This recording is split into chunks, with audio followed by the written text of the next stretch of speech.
Good evening, everybody. Thank you for tuning in to Beyond Paranormal with Ben and Cheryl Ledoux. I am Cheryl Ledoux, and I'm here with Ben. Say hi, Ben. Hi, Ben. Oh, you're funny. We have a great show tonight, so I hope that everybody's going to plan on calling in. We have Tamara Calder Richardson. I think she actually just goes by Tamara Calder. She is an evidential psychic medium. She's also known as the Carolina Ghost Girl. You can check out her page, www.carolinaghostgirl.com, for more information. She's going to be on with us in a few minutes.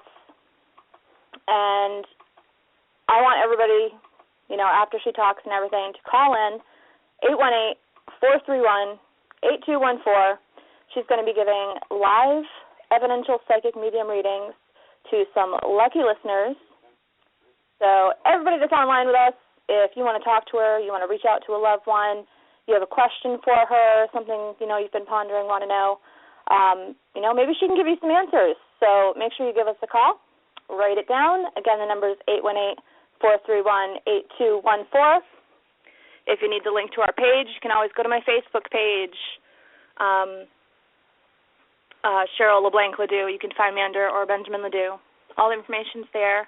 Or you can always go to dtmwickedradio.com/Beyond Paranormal. Click on Listen and Chat. You can go to the link. There's another number there you can call in, or you can just listen to the show and enjoy everything that we're going to be talking about. So, how's everybody's day going? I know that Ben had his first physical therapy appointment today, so he could use a huge amount of healing energy. For everybody that doesn't know, he had 2 big tears in his knee, and he had to have surgery. And so he's not working right now. He's in a boatload of pain still, even after the surgery. Not as much as before, but now they're putting him through physical therapy, and it's a huge strain on him. And he's icing right now, sitting next to me, in a lot of pain. So if you could all send him some healing energy, it would be greatly appreciated. We'll be talking with Tamara in just a few minutes. She'll be calling in. Again, if you want to check out her page, get a little information on us, she's on Facebook, Twitter. You can also find her at www.carolinaghostgirl.com. She has services, photo gallery, evidence, question and answers, testimonials, media blog, blessings, contact information, everything there that you would want to know about her. And also, I want to let you know how to get in touch with us while we're waiting for her to call in, because she's running a few minutes late, so she'll be calling in just a few minutes. If you want to reach out to us, my Facebook page is Cheryl LeBlanc Ledoux, LeBlanc. Last name is Ledous. And, of course, Benjamin Ledoux, his Facebook's there. You can find me on Facebook at just Cheryl Ledoux or at Beyond Paranormal. No L on the end, because Twitter has a character limit and wouldn't let me put the darn L on the end. So make sure you friend request us. Follow us on Twitter. We also have our Beyond Paranormal with Ben and Cheryl radio page and Beyond Paranormal research group. If you could follow both those pages. If you have any questions, you need to reach out to us. You need help, we do investigations in the New England area. And if we're too far away, we can definitely refer you to some of our close friends throughout the country that can help you out. If anybody has any questions, feel free to give us a call throughout the night, 818-431-8214. Yes, definitely. Hit us up in our chat room. If you go to the www.dtmwickedradio.com /Beyond Paranormal and click on Listen and Chat. And if you're already on Facebook, up in the right-hand corner, it says Log In. If you hit that login, over on the left-hand side, once you hit the login, you can hit the Facebook button.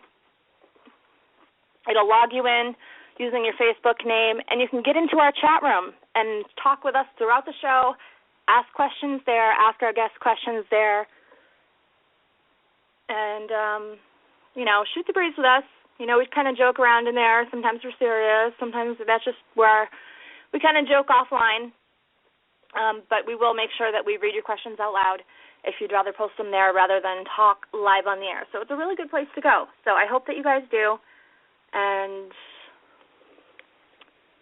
yeah. But, I have to reach over for a second. But, yes, Tamara will be calling in in just a few minutes. We have a couple more great guests coming up over the next few weeks. So you're going to have to stay tuned. I'm going to be posting our schedule for the next month, for the month of October, which is going to be a super spectacular month. We have our friend Vin Pacheco and Dave DeLeese coming back on. They're going to have a big powwow session with us, have a big 2-hour thing about a lot of different topics.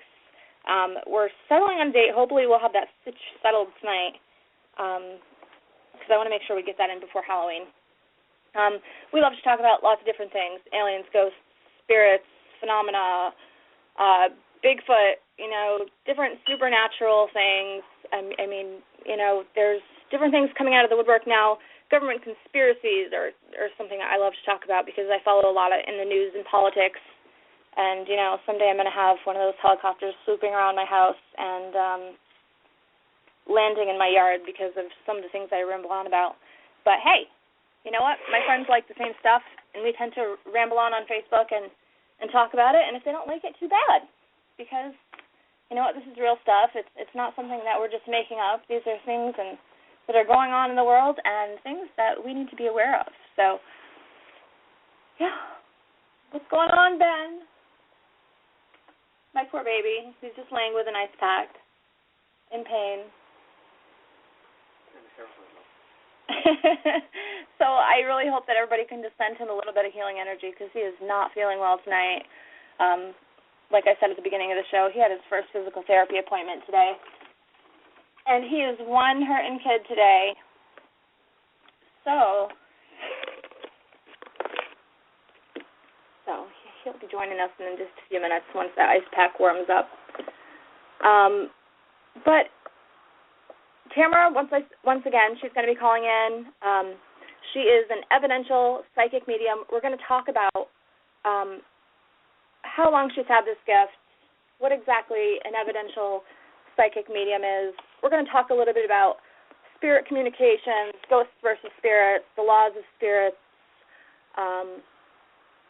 and also some of the things that she's been through.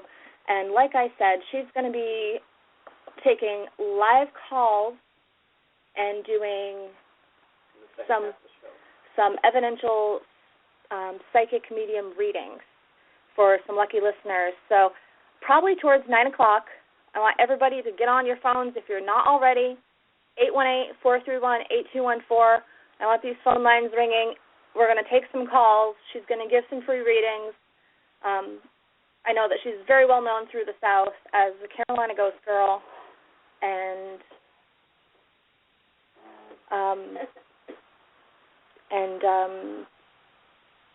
I always love hearing people's readings. It's great how certain people interpret things.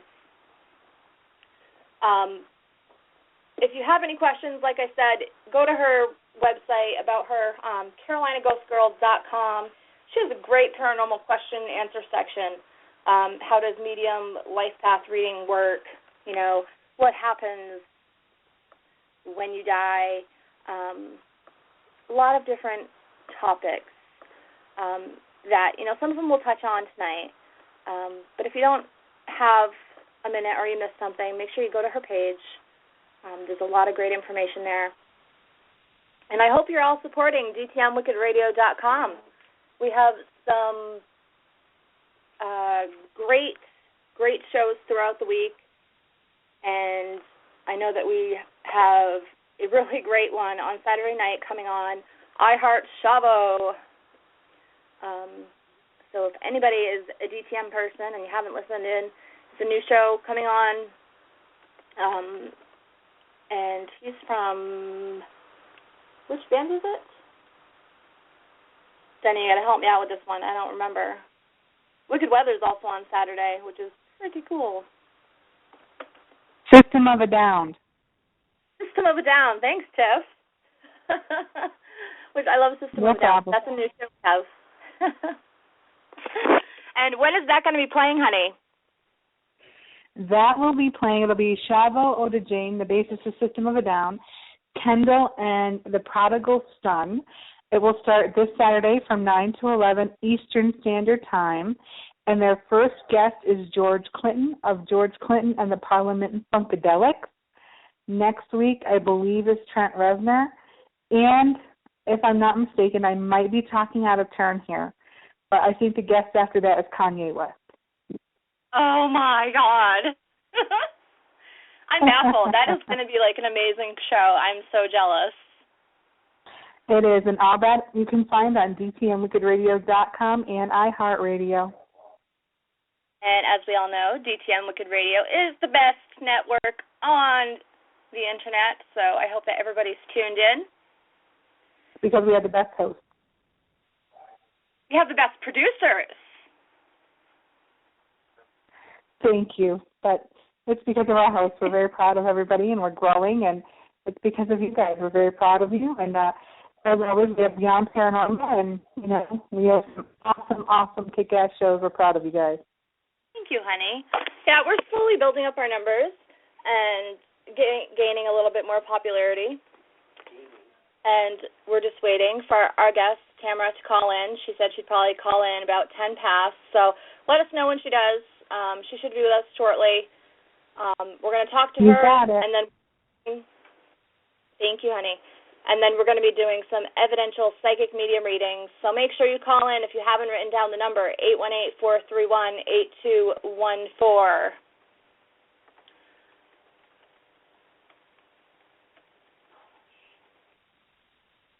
And, yeah, so I'm running out of things to talk about. So I hope that Tamara calls in soon. Ben's of absolutely no help. And I hope that nobody's tuning out, because they need to stay tuned, because Tamara will be with us any moment. I know that she was just running a few minutes behind.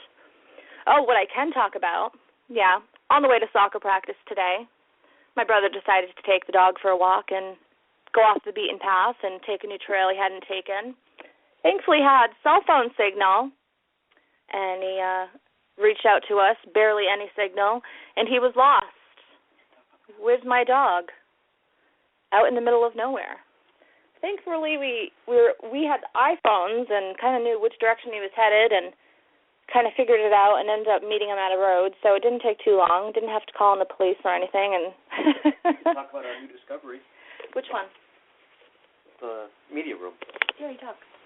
Yes, we as everybody knows, we have a really active house. We're constantly finding new things, renovating the house. We have, in the old restaurant side of the house, they actually built over a well, which they in turn called the Wishing Well when they had the restaurant here. We have our regular well out back, and the media room of our house, where the kitchen of the restaurant was, my husband has had people in pulling up the floor, and there was a steel plate over the floor, and we thought maybe it was some sort of grease trap or something from when the kitchen was there. And it turned out it was another well. Our house is built over two wells, like live wells. The well has like nice, beautiful, clean water. It probably needs to get pumped out because it does have a lot of... Just like a joke, well, around. Yeah. So I couldn't believe how deep it was, and the water is just crystal clear until, of course, you, like, drop something in it and it stirred up a little bit of the dirt at the bottom. But if there was ever an emergency and we couldn't get to our well out back because of snow or whatever, we have literally two wells in our house. And people have told us that before we moved in, we had a giant ice storm, and people around the neighborhood did come here to fill up buckets from the wishing well to get water, to flush toilets and boil down and such, because there was no getting up and down our hill. Well, that well's actually the original well to the house.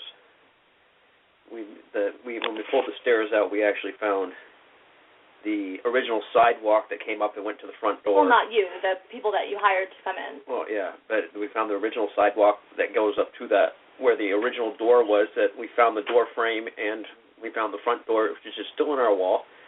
They just sided over it. So, I mean, it's kind of fun putting, even something as simple as, it's fun putting a piece of history back together and figuring out exactly how it laid out. Yeah, lots of random new discoveries. I mean, doors where we never thought they were. Still in place. Still in place. They literally just sided over. With the knob still on it. Yeah, they still have the knobs and everything. It's kind of creepy. It's almost like hidden rooms. I hear you talk about the well. So I hear you talk about the well. All I can hear is, all I can think about is the ring. Yes. You know. And that's funny because our haunted house last year, we put like these kind of like creepy eyes down in the well and turned the lights off. So when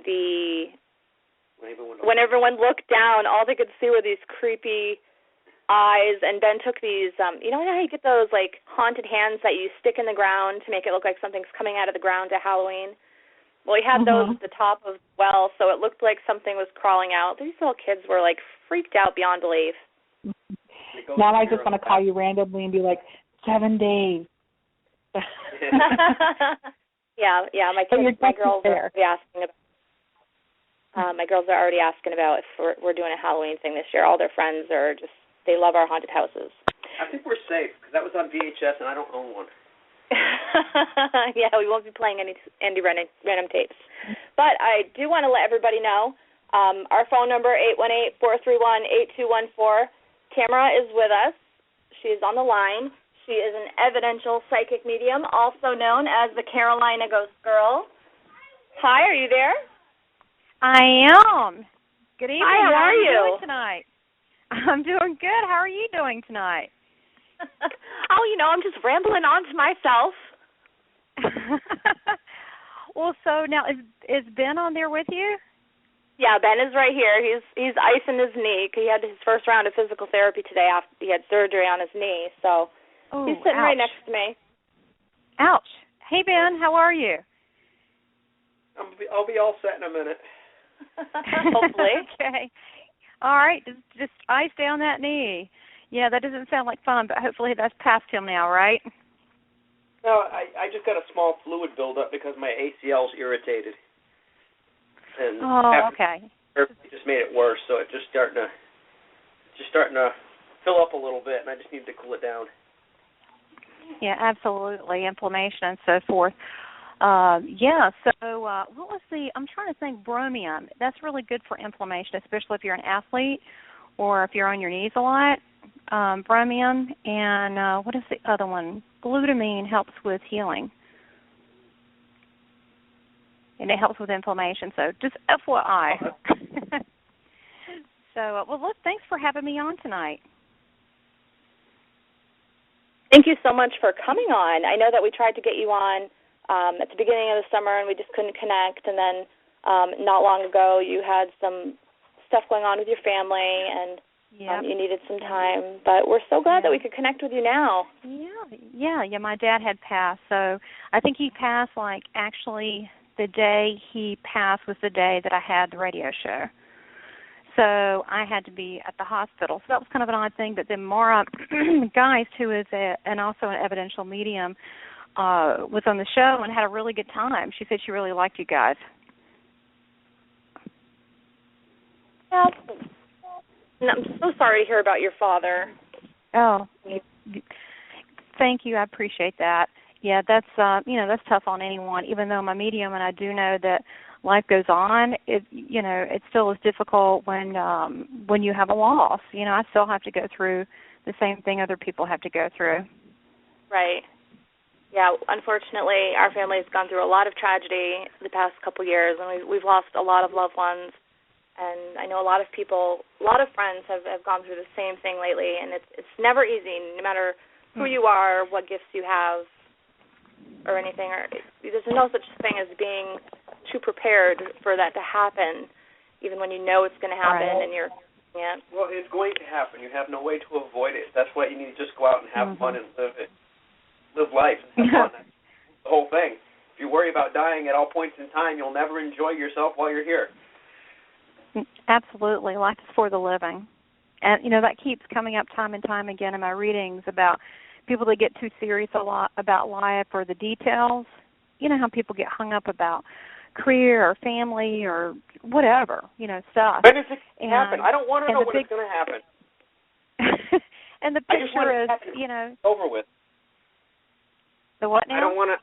I said I don't want to. I said I know a lot of people want to know when, and it's like you don't. Nobody really wants to know when. When they're going to pass or how. You don't want that knowledge because it's something looming over you. It's something that would loom over you. You'd lose everything with that. It would be horrible. Can't imagine somebody actually wanting to know that. You're going to take a right at the corner of Main Street, and that's going to be it. Oh, shoot, I'm never going there again. Now, do you have a lot of people ask questions? I think that I think it has to do. You make an agreement before you come in with God, and you kind of already know how you're going. It has to do with your karma, how you're going to be taken out.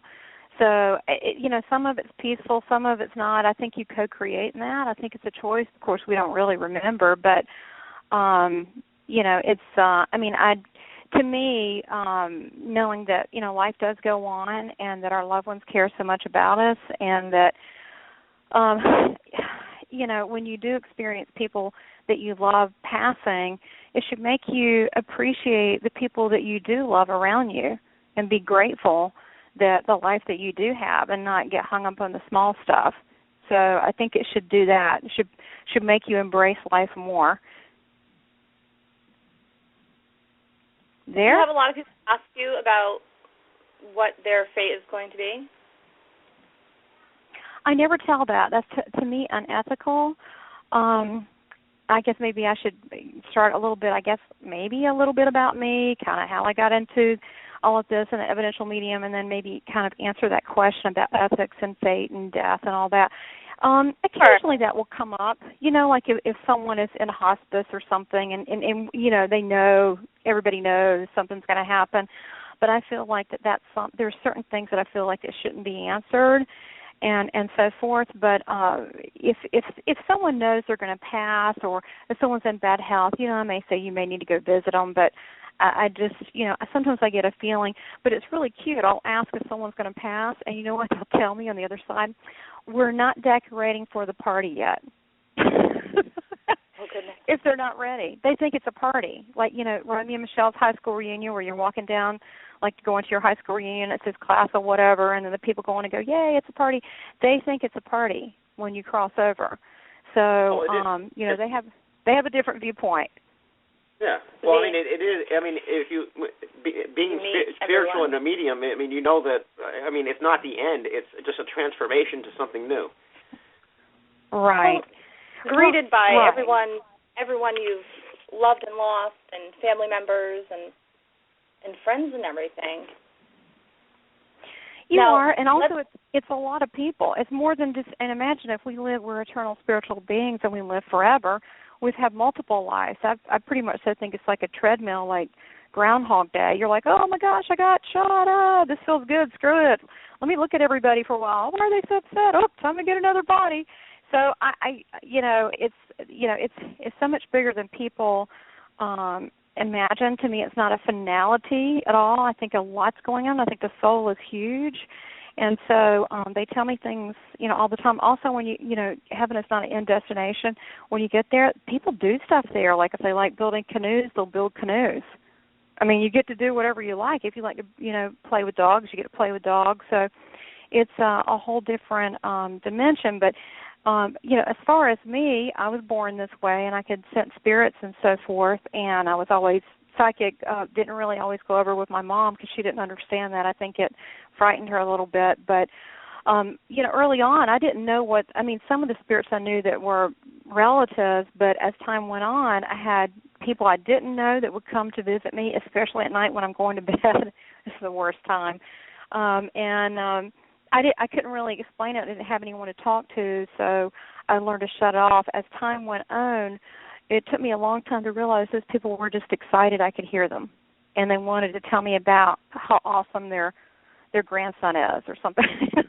They just right. wanted to be real chatty about that. Yeah, I mean, they actually weren't scary. Now, I have had, in the past, you're going through life, you're a medium, I've had a couple not so nice ones, because it's going to happen because they're like, wow, who's that? They're a medium. But on the whole, they're pretty much so just, because when you go places, you've got different things in different locations, right? So, but as far as nighttime and going to sleep, it was just relatives that wanted to communicate. And so, so later on, it became full-fledged, I guess, about 5 years ago. I used to own an advertising agency 25 years, and about 5 years ago, and then I also owned a boutique. So I had a life. I did other stuff, but it came on such full force and full detail that I had to find out, what is this all about? Well, this not cut off. I mean, I was going out to eat. Grandmothers were coming through telling me all these detail, and, of course, my husband didn't like that. He's like, can't we just go out to eat? But so, one of the things that I didn't know early on, I told people. Now I don't really tell people when I'm out in public, and I try to cut it off, and now I know how to do it. But I've studied with John Holland, and he's a, I guess you would say international, national. He's up in your area, actually, the Boston area. Yeah, he's a TB medium. He's written several books like The Spirit Whisperer and Born Knowing, Psychic Navigator, and I took a course with him, I guess it was 2.5 years ago, on advanced mediumship. Really enjoyed it, helped explain a lot, went fantastic, and since then I've trained with Tony Stockholm. I've trained with him again in October, and he's a very well-known medium in the UK, and he's, as I began studying this and reading books, what is this phenomenon, it led me into the whole, I guess, spiritualist movement. What does that mean? They're pretty much so believe life goes on, that there's really no death, and they also had mediums in their church, which is kind of unusual. And this really, even though it started in the U.S., really it was very big still in the UK. So I began reading all the famous mediums, Gordon Smith, Gordon Higginson, and Tony Stockwell is also an evidential medium. And the thing that I feel like if I was going to do this work and do it professionally, that I wanted to be able to have evidence, because you can't just say, you've got, your uncle here, you don't know that unless he says, oh, I've got a key in my hand and it looks like from roller skates, and then you go, oh, he bought that for me. That's what I got for my birthday from him. And you would go, okay, is your uncle. And it's the same thing. You wouldn't pick up the telephone and start talking to someone unless you knew who it was and, of course, how to frame the conversation. So to me, I thought it was important because that evidence shows life after death pretty much, and that they're still around you watching, and, they care very much still. And it blows my mind, the stuff that they say, because all mediums, it's a download. I mean, you're just getting this stuff, and you're like, I have no idea what it means. It's really kind of crazy. You literally, stuff comes out of your mouth. You have no idea what any of it means, whereas like a psychic, you can perceive someone's past, present, and psychic, their auric field psychically. But a medium is just a download. So now I also do, of course, private readings and, of course, these radio shows where it gives people a chance to get free readings. But I also do live stage shows, and, that's interesting because you're handling the energy of the room, the energy of different people, the energy of all the spirits in there, and it feels different. When you go into the room, it's very still, and they're there, and they're waiting, and it feels good, though. It feels, because, they come in love. That's how they show up to their loved ones, through the love. And it's funny because I just perceive what's around people already. And they literally will stand in line. But it's wild because when I stand there, I have no idea who's going to say what. But it's funny. The information that comes out sometimes feels like a conversation. And some of the people that come through are characters. They're funny. They're just like their personality. But I think it depends how open the person is on the other end. And I think skeptical is good. Strangely enough, I'm skeptical. But this just blows my mind because the stuff they come up with sometimes is amazing. But to me, I think it helps heal people on this side and the other side, and I think that's somewhat the purpose of mediums. But, a lot of people that I know that were born like this, they didn't really choose as a first choice to do this in life. And I can tell you personally, this was probably the very last thing on my list. I never really even wanted people to know that I was like this, because you become odd. You know what I mean? I mean, that's kind of not a normal career path.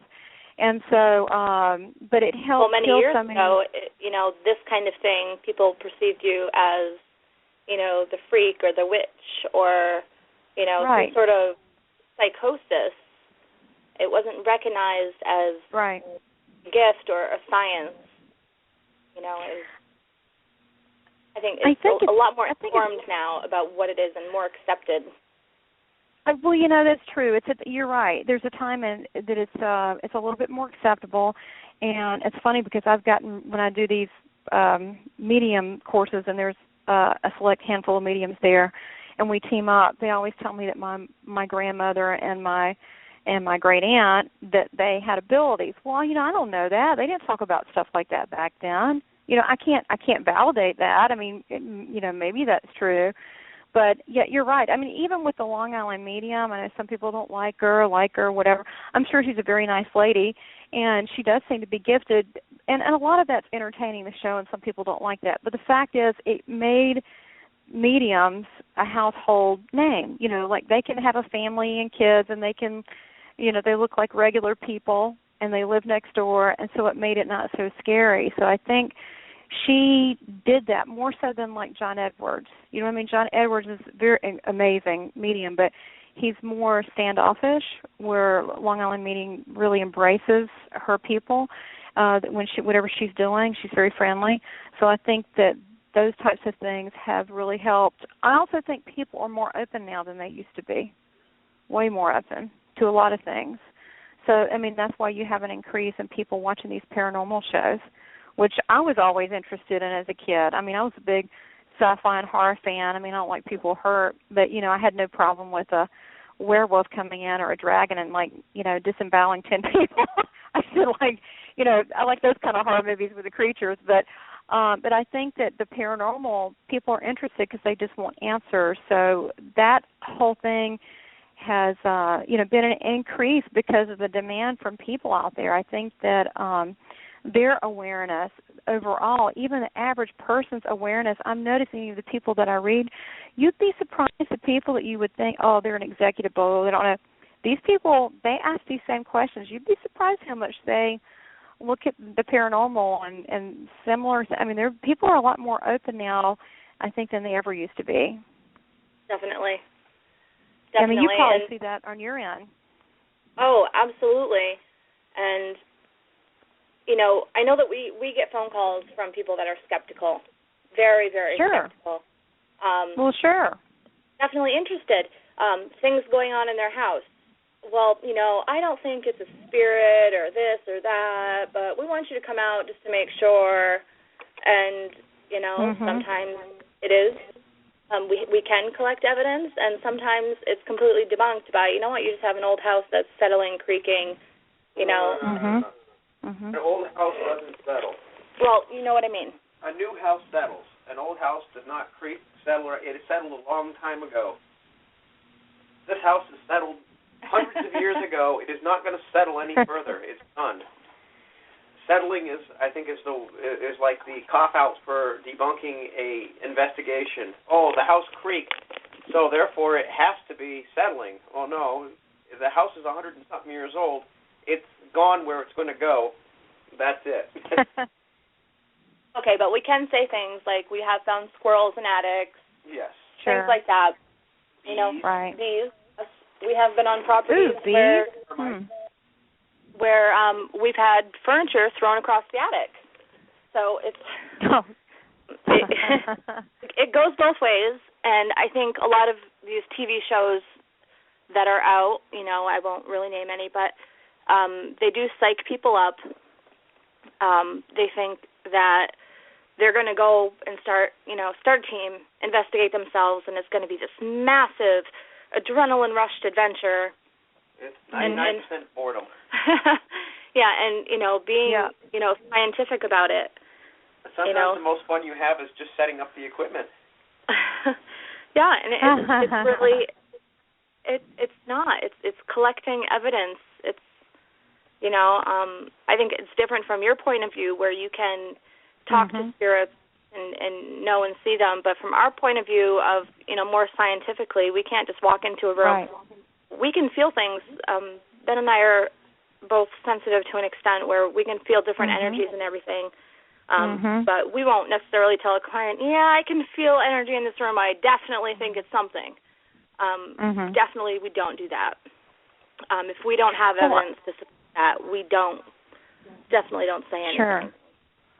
I think that, in terms of like ghost hunting, which I ghost hunted early on, I would do a lot of ghost hunting, and I could always get the history and who was there and whatever, and how that's evidential is the fact they have a newspaper article from 25 years ago, and what you said really does happen. That's pretty evidential as far as a medium. Do you know what I mean? And if the names and how they were murdered, if that shows up, that's kind of cool.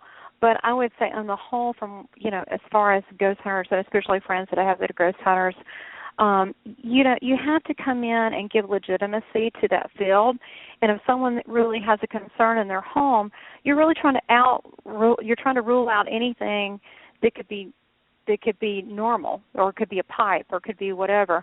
And it's still shocking to me that when people do have problems, and it could be that it's a relative and they just want you to notice. I have that too when I walk into people's houses. You know what I mean? They're coming for a medium reading. The spirit knows I'm coming. They like to create a little bit of a problem. It's funny, I went to get I don't know if she's listening tonight, but I went to get a massage at this one place, and I never, just read people cold, someone's got to really work hard for that to happen. So I'm going to get a massage, and I'm like, wow, I'm really looking forward to this. I really need it, really tight from working out. Go to the bathroom, a mother starts coming through. I'm like, no, I'm not doing this. So anyway, long story short, she pushed her way through. And I'm like, this woman won't leave me alone. Gave full detail, talked about saving money for her sixth grade party, and saved up enough money with green stamps and added $35 to get a record player for her. And the woman said, well, can you name the song? I said, I don't know. Let me ask them. And they did. They said the exact song that was on there, which blew my mind. But while we were in the room in the massage, you still there? They try to make it look nice. Up in the top was it was a kind of a corporate building, so it was steel structure. At the top was a light, and they had hung a lantern over it, and there were curtains everywhere. Nothing was moving, but the lantern was going as fast as you could imagine back and forth. And I didn't even notice it. I looked up and went, that's not supposed to do that, is it? And she goes, no. And so I've literally had things move even when I've done, readings. Again, it's the woman's mother, so I'm not really frightened. But I have had things. But the thing about ghost hunters is if there is a problem, at least there's some place now people can go to get it handled in the home, and there's different specialists that within an investigation, if it's pretty nasty, you even have a demonologist now. And it's really sad in this day and time that people still can't really go to a church for that. They're like blow them off. And so thank goodness there's ghost hunters that can help, sort out a situation for a family. Well, that's true. I think a lot of problem that there is, though, is either the people who don't know what they're doing and go out there and they stir things up, they don't realize that you stir something True. up at somebody's house, they have to still live there. Yeah. And that's something that to think about is the fact that you get to go home to a nice, quiet house. So it's not really fair to go in there and just stir it up. And then the other side of it is people look at it and they're looking, like she was saying, they're looking for the excitement. Well, there isn't a lot. You're looking, when you watch an hour segment on TV, that's hours and hours and hours of work just for the investigation. It might be 3-4 days of filming for that investigation, plus going over all of that evidence and condensing it down to a 1 hour film. If you have 8, 10, 15 cameras set up, if that's 4 hours running, that's 4 hours you're watching each camera.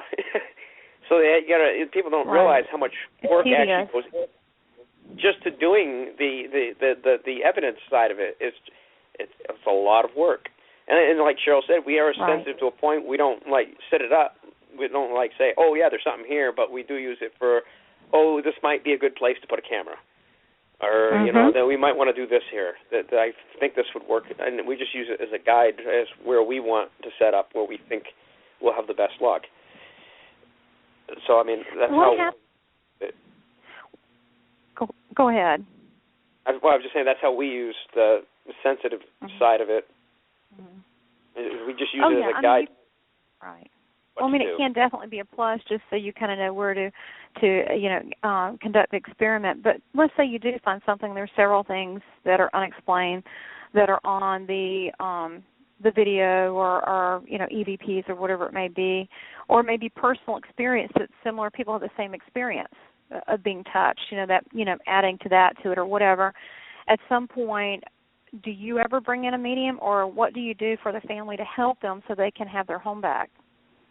Well, we start off, we try to establish communications because we try to talk to them as if, they're people, because they are, which a lot of the time that calms things down.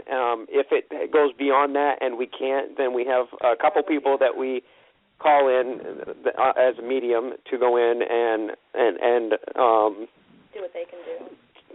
Actually be able to communicate at an easier level versus collecting an EVP, analyzing it, getting answers, going back, and if it progresses to it, because most of what I find is I've never run into anything. I've run into a few places that we've been that they swore were demons haunting them, but it ended up just being frustration of we're trying to talk to you and you're not able to hear us or you're not listening. We're giving you signs and you're just not seeing it, and it's frustrating. It's just like a child will scream out for attention if you don't give it any. It'll do something to make you look at it. That's sometimes all it is. It's just being noisy just so that you'll go, hey, I'm here. I'm just trying to talk to you. So I mean, a lot of times I've never run into a case where we had to call in to the big guns. Yeah, no, we've had psychic mediums come in on a few cases, but never where they were so dangerous where, sometimes it's just to help people want home blessings. They want someone that can be more on a one-on-one basis where they can, get the answers then and there. Sometimes there's spirits that are so bound to a property they don't know how to move on, rather than, the spirits that are just there visiting or whatever. So those are the instances that we really have had to use mediums. But most of the time with a couple sessions, after we go through the evidence, we know what questions to ask. And sometimes, we've caught some pretty good ones where we've gone back and just went after that particular things and calmed things down. So, it goes both ways. Yeah, they want to get their message across, and once they get their message across, the activity seems to, just cease unless it's unless it's a relative that really just doesn't want to go anywhere, and they're just like, hey, I'm just hanging around, just visiting with my family, just checking in on everybody, and then people will just be like, okay. And I think that really that goes into a really good segment talking about spirits versus ghosts versus earthbound spirits, blah blah blah. It's the ones that I'm primarily deal with are the sweet family members that are in a good way. They've crossed over, if you want to say heaven, whatever that dimension is that you think it is. They're in a good place, and so when they're visiting, they don't hang around. They just sort of pop in, hey, leave a little message, go. Now, however, I have I've had a couple situations where I've had family members where the person I was reading that was abused, and they tried to dominate a reading, and they tried to. I would actually call them an evil entity. I've had to tell them I would not bring them through. They were not allowed. They weren't coming in God's love. They were not allowed. And the person, was getting frightened and said, oh, I've dealt with it for years. I'm like, well, you're not going to deal with it today. So I think that what I keep getting and being told, it has to do with free will. And we have free will on earth, right? We can choose to be Yeah. a nice person to help people, or we could be like a gangster or whatever, right? So we have free will to do that. So when you cross over, it's really not a big difference. We're a spiritual being. We just happen to have a body. But as soon as we drop our body, we still are intelligent. And when we drop our body, we still have free will. So if you've got a nasty, let's say, old woman, and she's got dementia, and she's just nasty to deal with, and she passes, she may not want to leave her house. She's like, no, I'm not leaving. And she may be nasty, but she was nasty in life. But what I've been told lately, if they don't leave, and they are given opportunities where family does come and get them and their angels and all of that, if they don't leave, and they're, how do I say, asked, here you go, here's the way, and they actually are nasty about it to God, heaven, whatever, they have broke their covenant with God. So now anything can come after them. So I found a lot of evil entities have dark attachments on the other side. So don't really like dealing with that area too much. There are people that deal with that. But that's what I was told. Again, it's free will. So, but then there are some, for some reason, and I don't know why, are confused. But they could also have been confused in life, and then when they pass, they could be confused. However, I will tell you, most people are not. Most people make their way over just fine. They know exactly what's happening. I mean, you got to think about it. We've lived pretty much so forever. I mean, this treadmill of life keeps going on. I mean, the spring, new flowers come out. Nothing really dies. The plants, the planet is alive. It's rebirth. So are we. So it's not like we haven't gone through this cycle of living and dying. We know how to come back. We know exactly what to do. So I think that most of the things that I see, and including people that are sometimes hanging out, is still free will. So even their attitude toward it, even being nasty, it's the same as here as when someone crosses over. But usually when they cross over, you can say they go to the light, they're on the other side. Once you do that, you can still come visit your relatives. You're just really at a higher vibration, and there's a lot of love that's coming from you. So when I am dealing with, or I'm doing like a private reading or group reading, I feel it through the love connection. So it's really great for me because I get to feel how much they love them.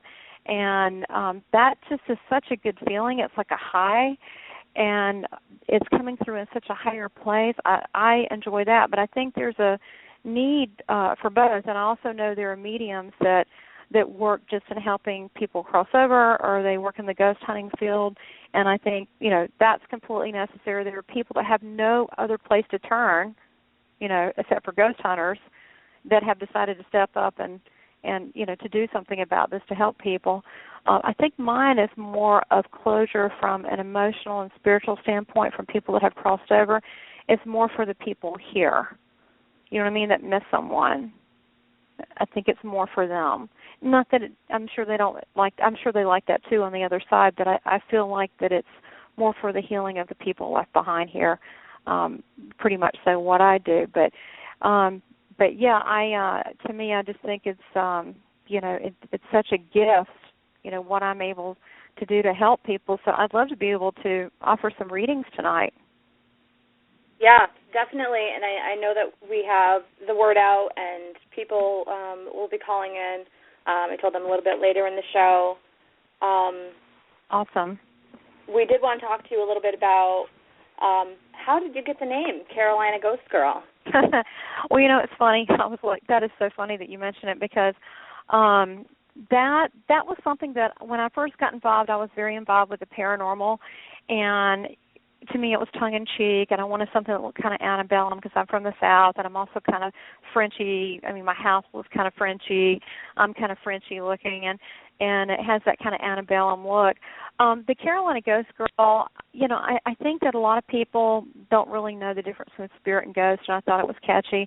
And it's funny you mention that, because it's been lately a big turnoff for people, the word ghost, so I'm actually going through recreating a logo and recreating all of that. And I think the reason initially for that is, I'm Sam Tamara Calder Richardson. People can't remember that. They can't Google that, but they could Google, Carolina Ghost Girl.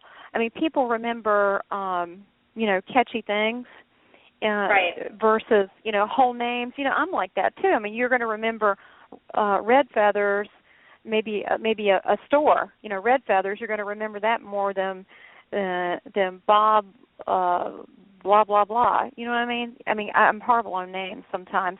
So I thought it would be, helpful and catchy. But yeah, a lot of my clients like, why do you have the word ghost? It seems dark and mysterious. And I'm like, well, I started out in the paranormal.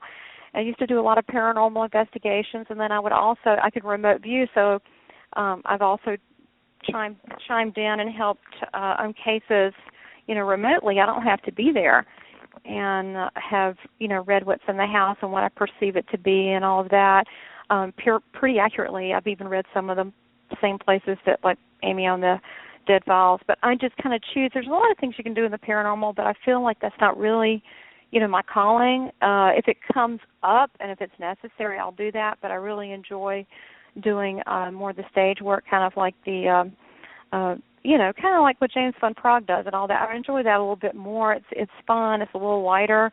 And so I think I'm going more toward that direction. So actually the name I'm working on changing and the look. So that's where I started. I think it's fun and playful, but it seems that I'm kind of morphing into something else. Now, people don't tend to look up like spiritual investigators. And it's true because when I think of ghost hunting, I think of Ghostbusters. Not what I do isn't ghost hunting; it's ghost investigating. And I've talked to somebody. I'm like, why do you say that you're a ghost hunter? Do you have a trap? Do you catch them? And right. But more of talking to people, it's like, well, people that really don't understand what we do, the first thing they do is Google like ghost hunters, not ghost investigators or spiritual investigators. So they're like, that's why we use the names that we use. It's a catchphrase. Yeah, it's a catchphrase, exactly. It's just like that table in the kitchen. It's just a catch-all. Yeah, you're right. It is a catch-all, and they don't know, and you have to educate them. But you really are a paranormal. To me, it's paranormal investigations because it's paranormal meaning you don't know what kind of activity, right? I'm not even sure if it's fairy, as far as you know. You know what I mean? Who knows? Even investigating, I find that we do mostly. I would say 60-70% of our investigations are talking to the clients and teaching them. It's more of a learning session for the client. Yeah. I mean, honestly, most of the time we're sitting there and we're like, okay, especially the ones that want to, most want to be there during the whole thing. We've had a few that they don't want to be there. They just leave the house and let us do our thing. But there's a lot of them that want to be there, and with those, we spend like 70% of the time we're explaining how to communicate better, how to listen better, how to understand what's happening, going over what we're looking for, and just things like that. So a lot of what we do is teaching more than investigating sometimes, it seems. But I did have a question back to your investigating times. A lot of people always ask me is, what's your take on what they coined the term of a residual haunting?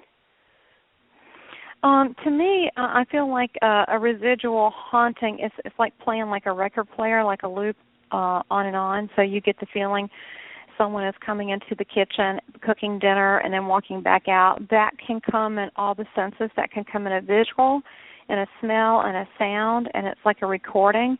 And I think we all leave imprints. They could be visual. It's almost like when you go someplace you have a deja vu. It's because maybe in a past life or maybe this life, we were there, and we leave a residual imprint. Even when you buy a home and say it's not haunted, but someone else lived there, it's still not a bad idea, like, to sage the place because you're getting rid of that couple before you, their residual energy. So I think in terms of ghost hauntings, whatever, I think residual energy is just replaying of a record that has stamped on it. Much like, I'm sure a lot of that's also, I'm not saying it's not active as well, but you get some of that also with Gettysburg. Well, I get what you're saying. It's kind of, I'm going to use a word and nobody's going to know what I'm talking about, but it's kind of like permeance and magnets. You can charge something magnetically and it will hold it for a while. Yes, it's the same so thing. It'll still be there even though it's not there. Yes. Okay. Yes. But all right, everybody seems to have a different little take on it. Some people want to know, is that really intelligent? Is it just a lost soul that's just wandering and just doesn't have a clue? It's not any of those. It is just an imprint, like you said, like a magnet or like a silly putty. And when you take it and you put it on like the newspaper and pull it off, there's the funny papers on it. I mean, I think it's just lifted, and that energy of that situation, especially if it was like, say, for example, Gettysburg, and it's of a war scene and people are having their legs amputated. That was pretty traumatic, right? Pretty grisly. So that could be an imprint left in that moment in time on that particular location where this happened. And the question would be for me is, why do people do that? People are doing that. But we probably do it too, but I don't think you have to be dead to do that. You know what I'm saying? You could actually leave your imprint when you go to a restaurant. So I think that with this, the reason it feels horrible and icky and scary is because it's also leaving the emotions of how they felt when their leg was being cut off. They're leaving all that too. So you're like, oh my gosh, this feels horrible. Well, of course it does. The question would be, why do they do that? Maybe it's not intentional. Maybe it's just something that's, that during their horror of a horrible death, like war, maybe that's just what is left behind. So, that, of course, would be different than one that's this active or intelligent, where that you can, communicate with it. And it's weird because you can communicate with spirit, but you can also communicate with ghosts. They're like people, again, free will. Some are nice, some aren't nice, just like people. All right. Now, you mentioned before earthbound. Mm-hmm. Now, what is that what people refer to when they say something like an elemental, or is that something? Is that really a term? Something that's actually. Okay. My take on that, I know. You got all these terms floating around, and I ask Spirit all the time, what does this mean? And, elementals are things that, this is my best stab at it from what I understand. Elementals, we'll start with that, are things such as fairies, trolls, they can be chupacabra-looking things, they can look like centaurs, and you're like, really, they exist? Let me tell you what I think about that. I've actually seen on camera, I couldn't believe it. I saw someone photographed it, and it was I was on a ghost hunt I went on. It was in a park, and there was a bridge there, and in the park, in this state park, and in the picture was a little dude that was like an ugly leprechaun. 2 pictures of like a long chin that was short that was under the bridge, like you'd imagine, like a little troll. So that was on the film. These elementals, they're more pesky. They're more organic to nature. I feel like they're from another dimension. I don't know if that dimension's layered on this one and it's happening at the same time, or if again, we're picking up those residual from a past time in history, right? But I think I tend to think it's more layered on top of us, and it's happening right now. I tend to think the soul is so big. Not only are we incorporating our soul in this body, part of our soul is in heaven. Part of other souls, possibly. I mean, this is just a theory. It's just an idea, that could be in other bodies in other lifetimes, all happening the same time as here. And the reason that I thought this could be possible, even though I can't really wrap my brain around it, is there is no time on the other side at all. There's no time period. There's no forward and beginning or end, none of that. So it's all possible. I think the soul's very big. So I think this other dimension's kind of layered, but it does pop through sometimes. I have in that park, there was that elemental. I could feel it right off. Some people say elementals are low-level energy demons, kind of like compared to cherubs are with angels, like the low-level angels. I'm not sure if I'm sold on that because I think a lot of it's I've actually heard, which is crazy. I laugh like, you got to be kidding. Fairies, too, terrific. I heard giggles. It wasn't just me on an investigation, and we heard giggles like, like Tinkerbell through the woods. And I'm like, really? Fairies too? Okay, that's good. And so there, I think it's more bound to nature, and it's from a different time. Earthbound spirits, they are people that, an example would be the guy that died in the gold rush, and he's still protecting his gold, and somewhere along the line he forgot that he is dead, and he's still in that purpose of protecting his gold, and that's not going on anymore. But what I really feel is a part of that person, they're not totally stuck there. A part of that soul has gone on, been gone on, but a part of that soul sectioned off and thinks he's watching his gold. And so it's not like, oh, they're here or they're there. We think in a physical plane reality because we can only be in one place at one time. We have to wash our bodies. We have to get in a car. We can't just, we could, remote view or astral travel, but, that's even hard for us to grasp. We kind of have to be in one place at one time. But the soul, it can be split in different places. So I think a part of that person's personality, and it makes part of that being earthbound because they're not going to leave. They're not going to leave the spot from where they're protecting their gold. So do I think they're completely earthbound? No, I think it's free will again. I think that some, if it's not a residual, I think some ghosts are hard-headed. They don't want to go. If they want to stay for 100 years and protect their gold that doesn't exist anymore, there's really nothing wrong with that. If you want to be a tree for 75 years and stand there and look at flowers grow, but they're considered earthbound because they don't realize they're in this loop. They found themselves in a loop. They're like in limbo. Okay. Moving on just a little bit, we already have callers bombarding the line that want to talk with you. Sure, I'd love it. Okay. We'll get back to this. Yes, we'll get back to this, hopefully. Right now we have Amy on the line who's been waiting patiently to talk to you. Amy, are you there? I am. Hi. Hi, how are you? Good. How are you? Hey, Amy, you have a friendly voice. Oh, thanks. Where are you calling from, Amy? Seattle, Washington. Oh, wow. So that's quite a ways away. We're so glad to have you with us. Thank you. We're reaching coastline. This is awesome. Do you have a question that you'd like to ask? Or? Yeah.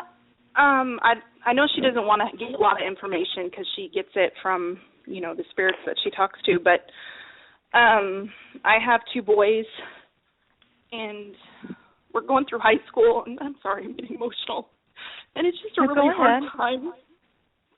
It's hard just to get them to do what they need to do. And I just want to make sure they're going to be okay in life. Has there been has their father passed? Is there someone missing, someone left? I see the father is gone. He's been out of their life for, I don't know how many years. Okay. Yeah, I'm not seeing a father there. Okay. Let me take a deep breath and ask. So we can go right into what I get on this. And so your concern is for your boys. Is that the question you've got? I'll ask Spirit. Yes. Okay. And when I ask Spirit, let me just tell you what that means. That's Holy Spirit. That's ascended guides, angels. And how do I know the angels? We'll talk about that later. They feel different. All right. Let me see what I get. Okay.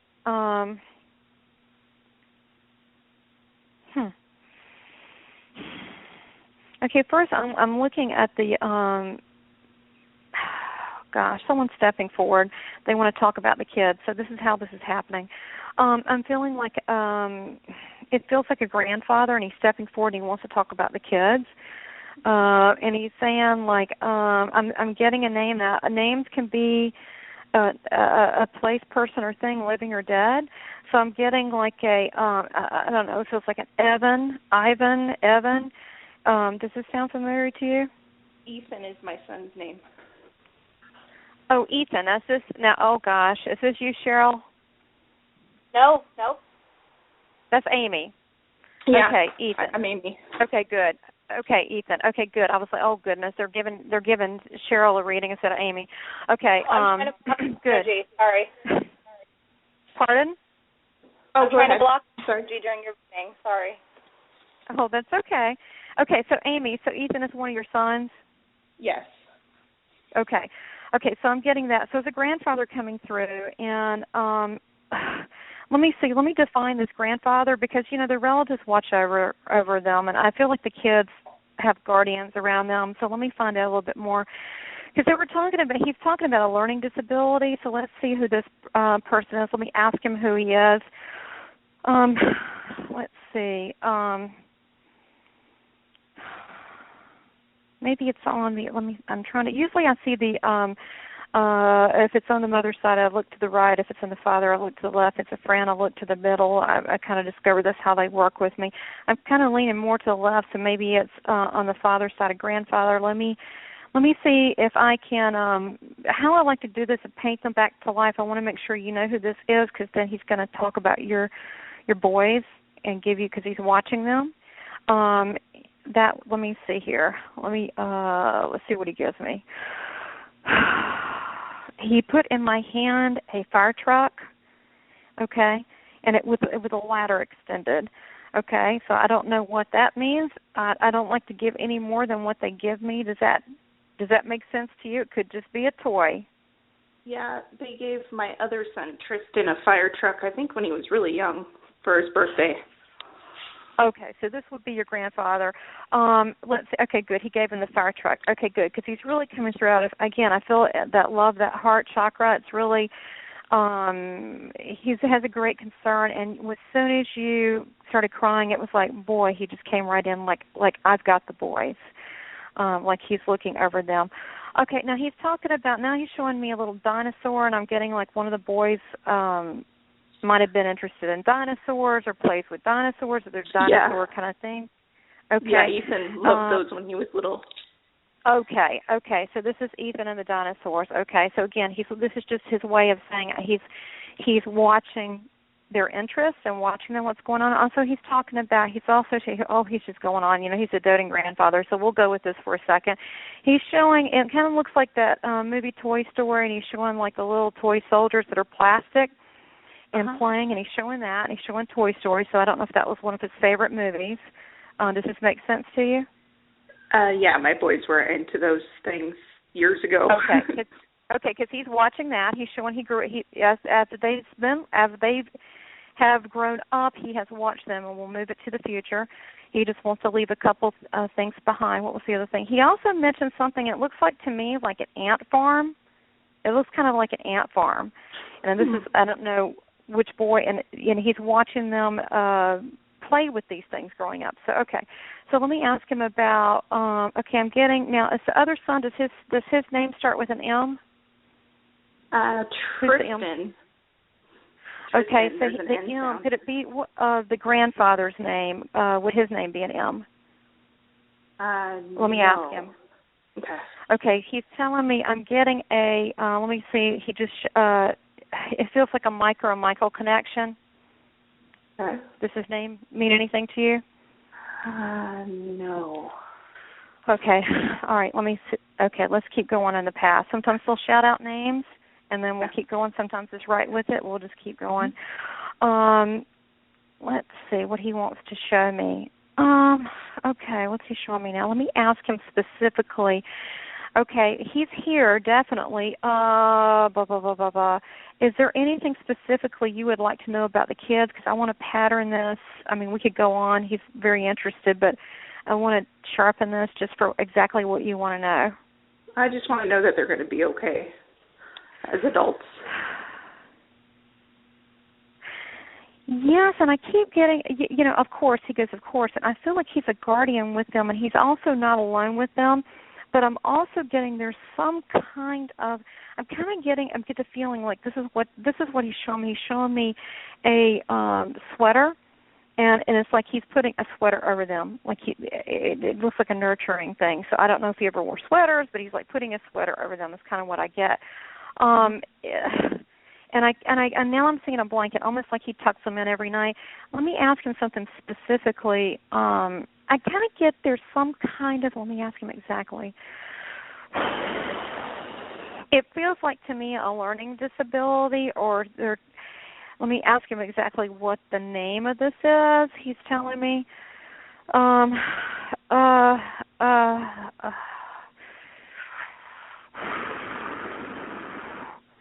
Okay, it feels like we're still on Ethan. Okay, it looks like he. Okay, let me do the best I can on this. It looks like it gets excited, and sometimes he might stutter, but I kind of get. It looks like, I don't know if it's autism, I don't know what's going on, but I feel like, I hope I don't say it incorrectly, and I don't want to be disrespectful, but does this make sense, what he's mentioned? There's something that's with one of the boys that's a little bit different. Yes, it's Ethan. Okay, it's Ethan. Okay, because he's given special care to him like this, and is it, without being, again, I don't want to be disrespectful, I'm here to help, would it be autism? No, it's many things. Something? Okay, there's some kind of mental, because I'm trying to get, I can't get a label on it, okay, but I can describe it. I'm getting, he gets excited. Mm-hmm. Let me just ask him to describe the actions, because I can't get a label on it, but I just picked that one because that was the closest one that that felt like it to me. He gets excited. He kind of stutters. Sometimes he'll blurt things out. He looks like sometimes he has anxiety, and he'll have anxiety attacks.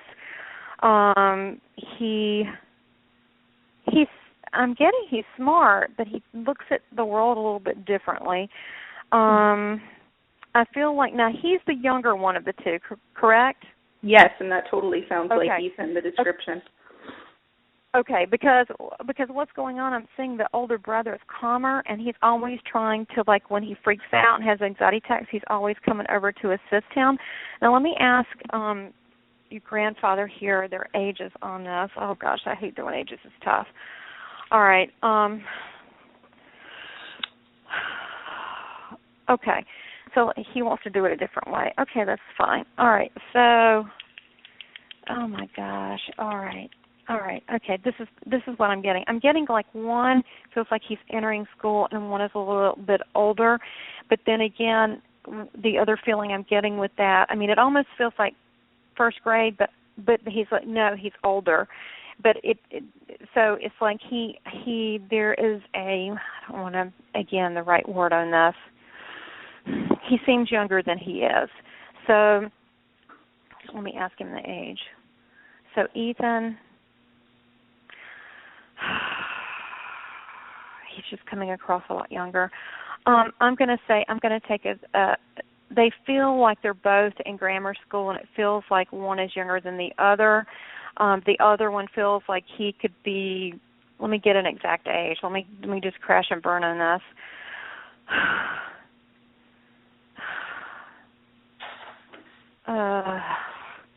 Okay, the one with the T, it feels like 11 or 12. The one with Ethan, it feels like there's a couple years difference. I don't know if there's a 7 or 8. That's kind of what I'm getting on that. Does any of that make sense? Yeah, they are about 2.5 years apart, and Ethan acts much younger, but he's 15 and Tristan's 18. But he also acts much younger. Okay, there's the age difference, 2 years. Okay, but I'm just getting so I apologize. I struggle with that when I see there's 2 years, but they act way younger than they are. Let me ask them, tell me, let's be specific on this because I really want to hone in on this. Not that just they'll be okay, because of course they're going to say they're going to be okay. They're like, yeah, God's looking out for them. Of course they're going to be okay. And I'm here. And I see you've got other relatives, which we could pull them in. But let me ask what they're most concerned about. I just get learning disability, and let me see if I can hone in on this because you're looking for something.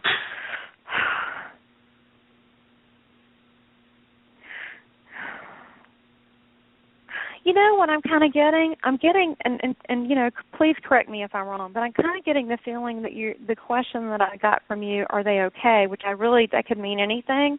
I'm kind of getting, the feeling that I'm getting, and that your grandfather's saying is that you're worried, will will they grow up with other kids and not be unusual? Will they be able to blend in? Will they be able to, turn out okay? Will they be able to? I'm getting they're different than other kids their age. Will they be able to, move forward, go to school, have a life, get married and so forth? That's kind of that's what I'm feeling. Is that what you mean by okay? Yeah, I want to make sure that they can support themselves when I'm gone one day. Okay, so the question, there's like a mental, and again, I would please do not. I know you love your boys, and I'm sure they're awesome, and but I'm saying there's kind of some mental issues there, some mental deficiency. It feels like immaturity, but they're not trying to be that way. They're just kind of young in their mind. Mm-hmm. Yeah. I'm being told this, okay, good, this is making sense. When I'm being told, what he's telling me is they'll always have each other, and he said they've got that they are such sweet boys. They have got, their heart is in the right place, and that's what will push them forward to do well in life. That people will overlook some of their unusual ways because their heart is pure. Okay. All right. Thank you. Does that make sense? Uh-huh. Yeah. Okay. Yeah, okay. Thank you. Oh, you're welcome. Bye-bye. Thank you, Amy. Thank you. Bye-bye. Yeah, that's really a hard question to ask, if they will do well. There's, so many factors, so many things. That's where free will comes in. That is where free will comes in, and, there's so many societal issues and things that they need to overcome, and gosh knows if, there's going to be a bomb drop tomorrow. And well, no, but you get the general speaking, so the general knowledge. If you have like she said, if the heart's in the right place, your heart will guide you where you need to go. Absolutely. Right. It's that, and I don't know if the heart's the right is a word that I like. I just go with that. Their intention. The intention, your gut instinct. I agree. Your inner conscience is telling you what's right and what's wrong, and that if you're following it, then you're true to your nature, and that brings you through. Another thing too, I think to add on that, I think that. I just believe this strongly. I think that people look through a bunch of fluff and, if I can say, BS in people, right? But if you're a genuine person, no matter what your personality or whatever your quirks, because God knows we all have them, but if you're a genuine person and you really do care about others and you're doing your best, and maybe your best isn't even good enough as other people, they cut you slack and kind of look out for you. They really do. People are basically pretty nice, and I think that it just feels like that they will be taken care of. That things, it almost feels like Forrest Gump, how every opportunity it worked out great for him. But that's what it almost feels like. Everything's going to it'll just lead into. I know that's maybe a horrible example, Forrest Gump, but he wasn't the sharpest tack in the box. But, man, he gave it a shot in life, and he did his best, and it seemed to always, I know it was a comedy, but it always worked out. That's just how I see it, that it will all work out. But, yeah, when you ask you ask people to cross over, is it going to be okay? They're like, they're always, they're in heaven, and so, of course, they're going to say, yeah, it's all going to turn out in the end. In their mind, they're looking at it from a whole different perspective,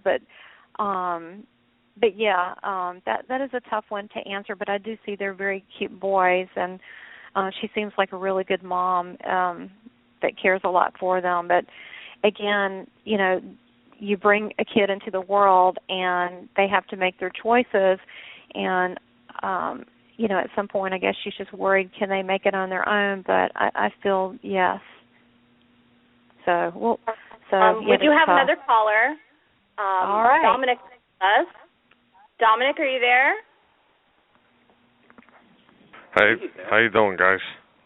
Hey, how are you? Not bad. How's everything going tonight? Pretty good. As you've been listening, we've been talking to Tamara Calder-Richardson, our evidential psychic medium. Do you have a question for her about your life, or are you looking to connect with a loved one that has passed? Well, Maybe where my future's headed in the movies. Okay, now say it again. Well, first of all, hello, Dominic. How you doing, Tamara? I'm doing good. Boy, I love that accent there. So, so what you said, what's going for us future-wise, and also you said the movies? Yes, I'm in the midst of making a movie. Oh, okay. Again, I'm going to be in a movie. It's called Again. It's a horror movie. Okay.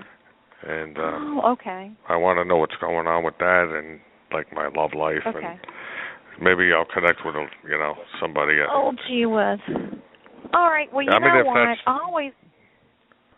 I can do that, but it's always better I let your relatives do it. It seems to be quicker than than anything, because they're like nosy. I don't know why they're so nosy, but they seem to know everything. I'm getting a lady here. I'm trying to think. It feels like it may be on your mom's side, but she's got a wooden spoon and she's like slapping my hands because she said the food's not ready, and she's cooking, and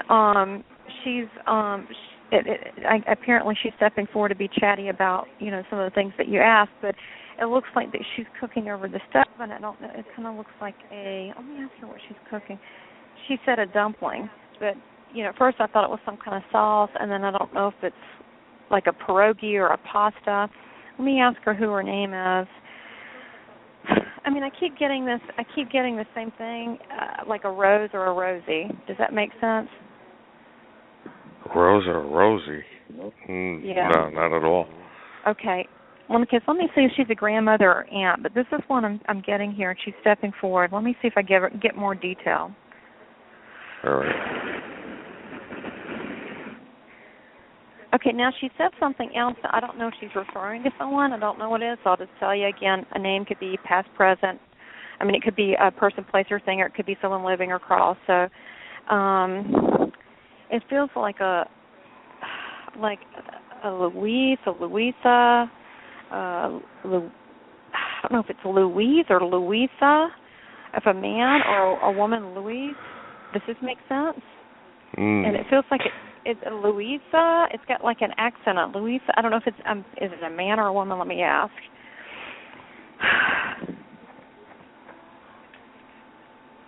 Louise. That's what I'm hearing. That's what it sounds like.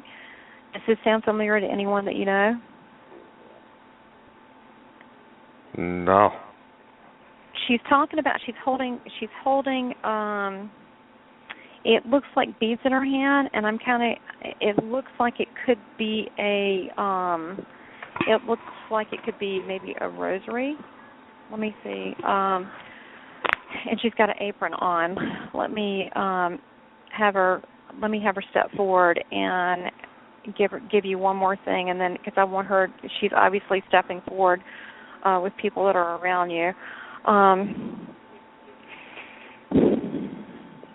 Okay, she wants to be chatty, so I'm going to have her give me something detailed. Okay, I asked her, I want to make sure I know who this person is, but I asked her to put something in my hand, and she put a contract in my hand. So wow. I'd like to identify the person first, but it is a contract. But I feel like this person loves you very much. Let me ask again to identify. Again, I get the feeling like it feels like, a mom or grandmother. She's very motherly. Wow. And she's saying a contract, and she said, you will sign the contract. And I'm getting a name also. This could be because I'm still trying to identify her because she wants to talk about what you just asked. Because, every time you talk, they hear everything. I'm getting like a Margaret. It sounds like a Margaret. Could be a Mary, but I think it's a Margaret. Any relatives that ring a bell with?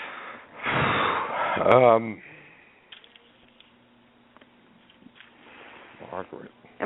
She's really interested in you. She has a lot of love. So I'm wondering, this could be a great grandmother. It still feels like a grandmother more than an aunt. It still does. It could be a great grandmother. Okay, but it's definitely a grandmother, and she's cooking. And let me ask her something. Just one thing to identify her.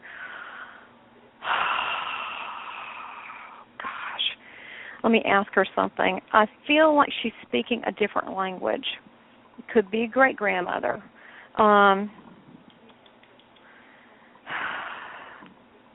Let me ask her. No, I'm going to ask her something. What is she saying? And give me one word, and just one word in that language.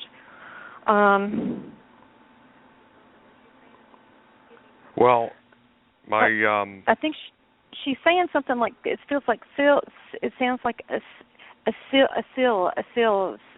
I think she's saying it feels like to me like sign the paper. I don't know if she's Sicilian, but she's speaking a foreign language. Does this make sense to you? Well, my father's mother was from Italy.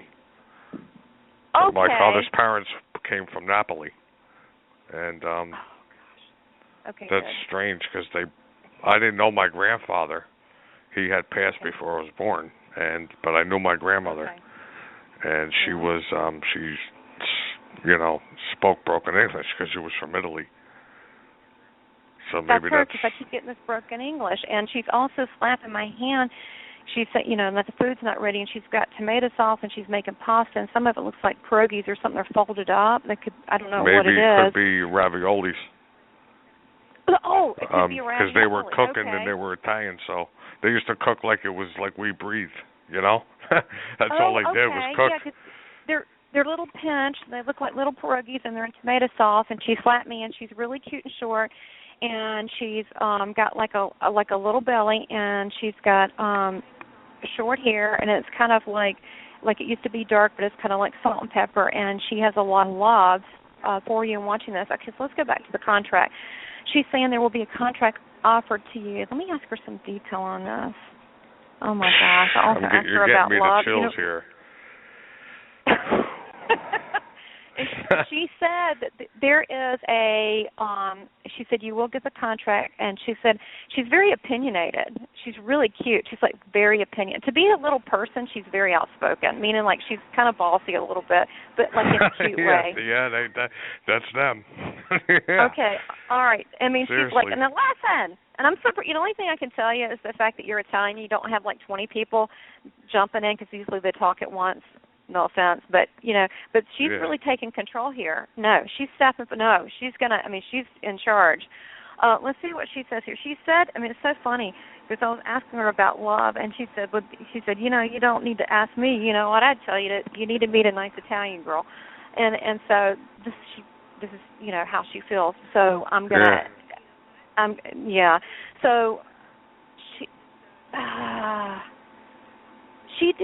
Okay, let me ask her, because she is saying, someone you can trust, someone who'll be there, who'll take care of your kids, someone who'll be there for you. She said all these things matter. She's even having more of an opinion. She said these girls with the legs and the long legs and what is she saying? The long blonde hair. She said they don't know how to cook, this food and take care of the kids. That's my She's grandmother. showing me they look like kind of like bimbos a little bit, you know what I mean? She's saying these women don't know how to do this stuff, and so she's kind of getting the feeling she's saying you can meet an attractive woman. She's like, of course you want an attractive woman. She's like, you don't know ugly kids, And he goes, but come on. She's acting like I'm getting the feeling like I'm getting the impression like they look like strippers or something. She's like, come on, Gotta get out of So, all right, so let me see about this contract. Let me get a date on this, when this is about to occur. Would that help you out if I asked her on a timeline on this? Yeah, sure. Okay, let me see. Oh, you don't want to. Okay, let me ask you this. Did she have a little bit of a mouth on her? My grandmother? Well, yeah. I had two of them, so I don't know. Okay. You know what? Can I just say something real quick? Sure. A couple of weeks ago, I forget the date, but it was a couple of weeks ago, and I was supposed to go on a paranormal investigation with Jason Stanton and Gary Basha, and I didn't do it. But I'll tell you why. Because a couple of nights before that Friday, that I was supposed to leave with them to go to Massachusetts. I actually had a dream about my grandmother, my mother's mother. Oh, my goodness. Oh my goodness, this is who we're. And Yes. I woke up. I was crying in my dream, Tamara. Right. Oh my goodness. And I woke up in the dream. morning, and I had tears in my eyes, and I felt at peace, like I was. That's them. Totally mellow. Beautiful. And I haven't felt that way Beautiful. since that dream. So I was talking to Gary, and he was telling me that you know, she might have been present at that time, watching me in my dream, or making Are you kidding? Yes, because that's how they feel when they come to you, and you feel you feel that peace and that love, and you feel like it's going to be okay. They do that for reassurance. They usually will come in your dreams because they know that you're receptive. Then you don't have your waking mind going. So just know that was definitely her. And I mean, this is because this woman really loves you, and she's really cute. She's very opinionated. So, my grandmothers were the best.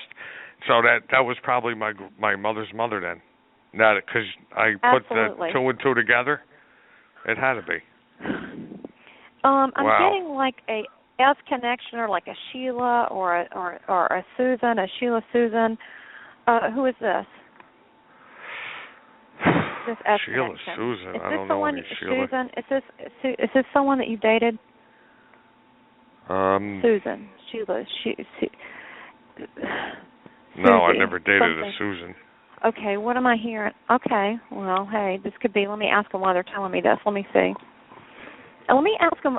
Let's go back to the contract, and I'm gonna ask them where you're going to meet this girl, and I'm gonna ask them why they're saying this. You know, it could be the person you're going to meet here. Yeah. I'm getting Sheila, but they're saying it with a cute little accent. They're going Sheila. That I'm getting. I mean, it's really cute, and she's pretty, and she's like auburn hair, very pretty, and she's smart. I mean, she'll set you straight in a minute. And she's very attractive. Yeah. This woman. While we're on this, let me ask him what she does. What is she? You know, I get something has something to do with correctional, with the like the police force, but she also works with the medical. So I don't know if she it's kind of weird. I don't know if she identifies. I don't know bodies that come in once they're dead, or she works in forensics. But she's very smart, and for some reason, I think she's also got a creative side to her too. I'm saying, as well as this analytical side. Yeah. And meeting her, you know, if it's going to happen, you're going to meet her somewhere. So I don't want to go there right now. I want to go back to that contract. I mean, she's a good-looking woman. She's got, you know, she looks sort of Italian, but really, really, she's a sexy-looking woman, but she's very smart. So this could be good. But I don't know what her nationality is, but she kind of looks like that. I mean, obviously she's American, but I know what you mean. Okay, let's see this contract. Okay, this is what I was going to say. She's like, I'm not going to say what she told me, but she said it would be cold. She said it would be cold when this happened, because she said certain things would be cold, and she kind of giggled. I mean, I'm like, what a character. So let me see. Cold for us is not the same as cold for you.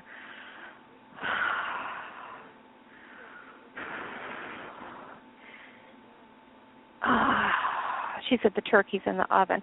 So I don't know. It might be November. She said the turkey's in the oven. I just got saying, I hope it's November. I might be not filming my turkey in movie. the oven. I might be Say filming Toxic Tutu in November. Well, that's it. And because she said it's a movie I'm going to be filming with Joe Nardelli, and he's a filmmaker. And I'm going to be I'm going to Epicon next month, and he told me it was probably film my scene in either wherever, but it's going to be cold. He told me, and it might have been in November. Oh my goodness! He said it's going to be really cold. She said she's talking about. You know what she said? Can I say it? We're all adults. She said it's going to freeze your nuts off. That's what she said. She said it'll freeze you. And I said, how cold will it be? And I'm like, okay, she's a character. Okay, we've got them all in our family. Okay, so it's not that cold here in the South in November. Okay, it's still hot in December here, But I imagine, in the Massachusetts area, November would be really cold and snow. That's Ohio. Well, I'm in Jersey. You're Jersey? Same thing. Yeah. Cold. But I might be filming in Ohio. I don't know yet. You know what I'm saying? Okay. Okay. So it's gonna be close to Thanksgiving. Wow, this is confirmation. I'm gonna ask her something that you didn't ask real quick, because she's very supportive. Let me ask her something. She's worried about your health. Let me ask her what it is. She said that you eat crappy. She said you don't eat very good. I don't know what she said. She said you eat on the run, you don't eat really good. She goes, this is where the wife would come in, could make you nice dinners, so you wouldn't have to worry about it.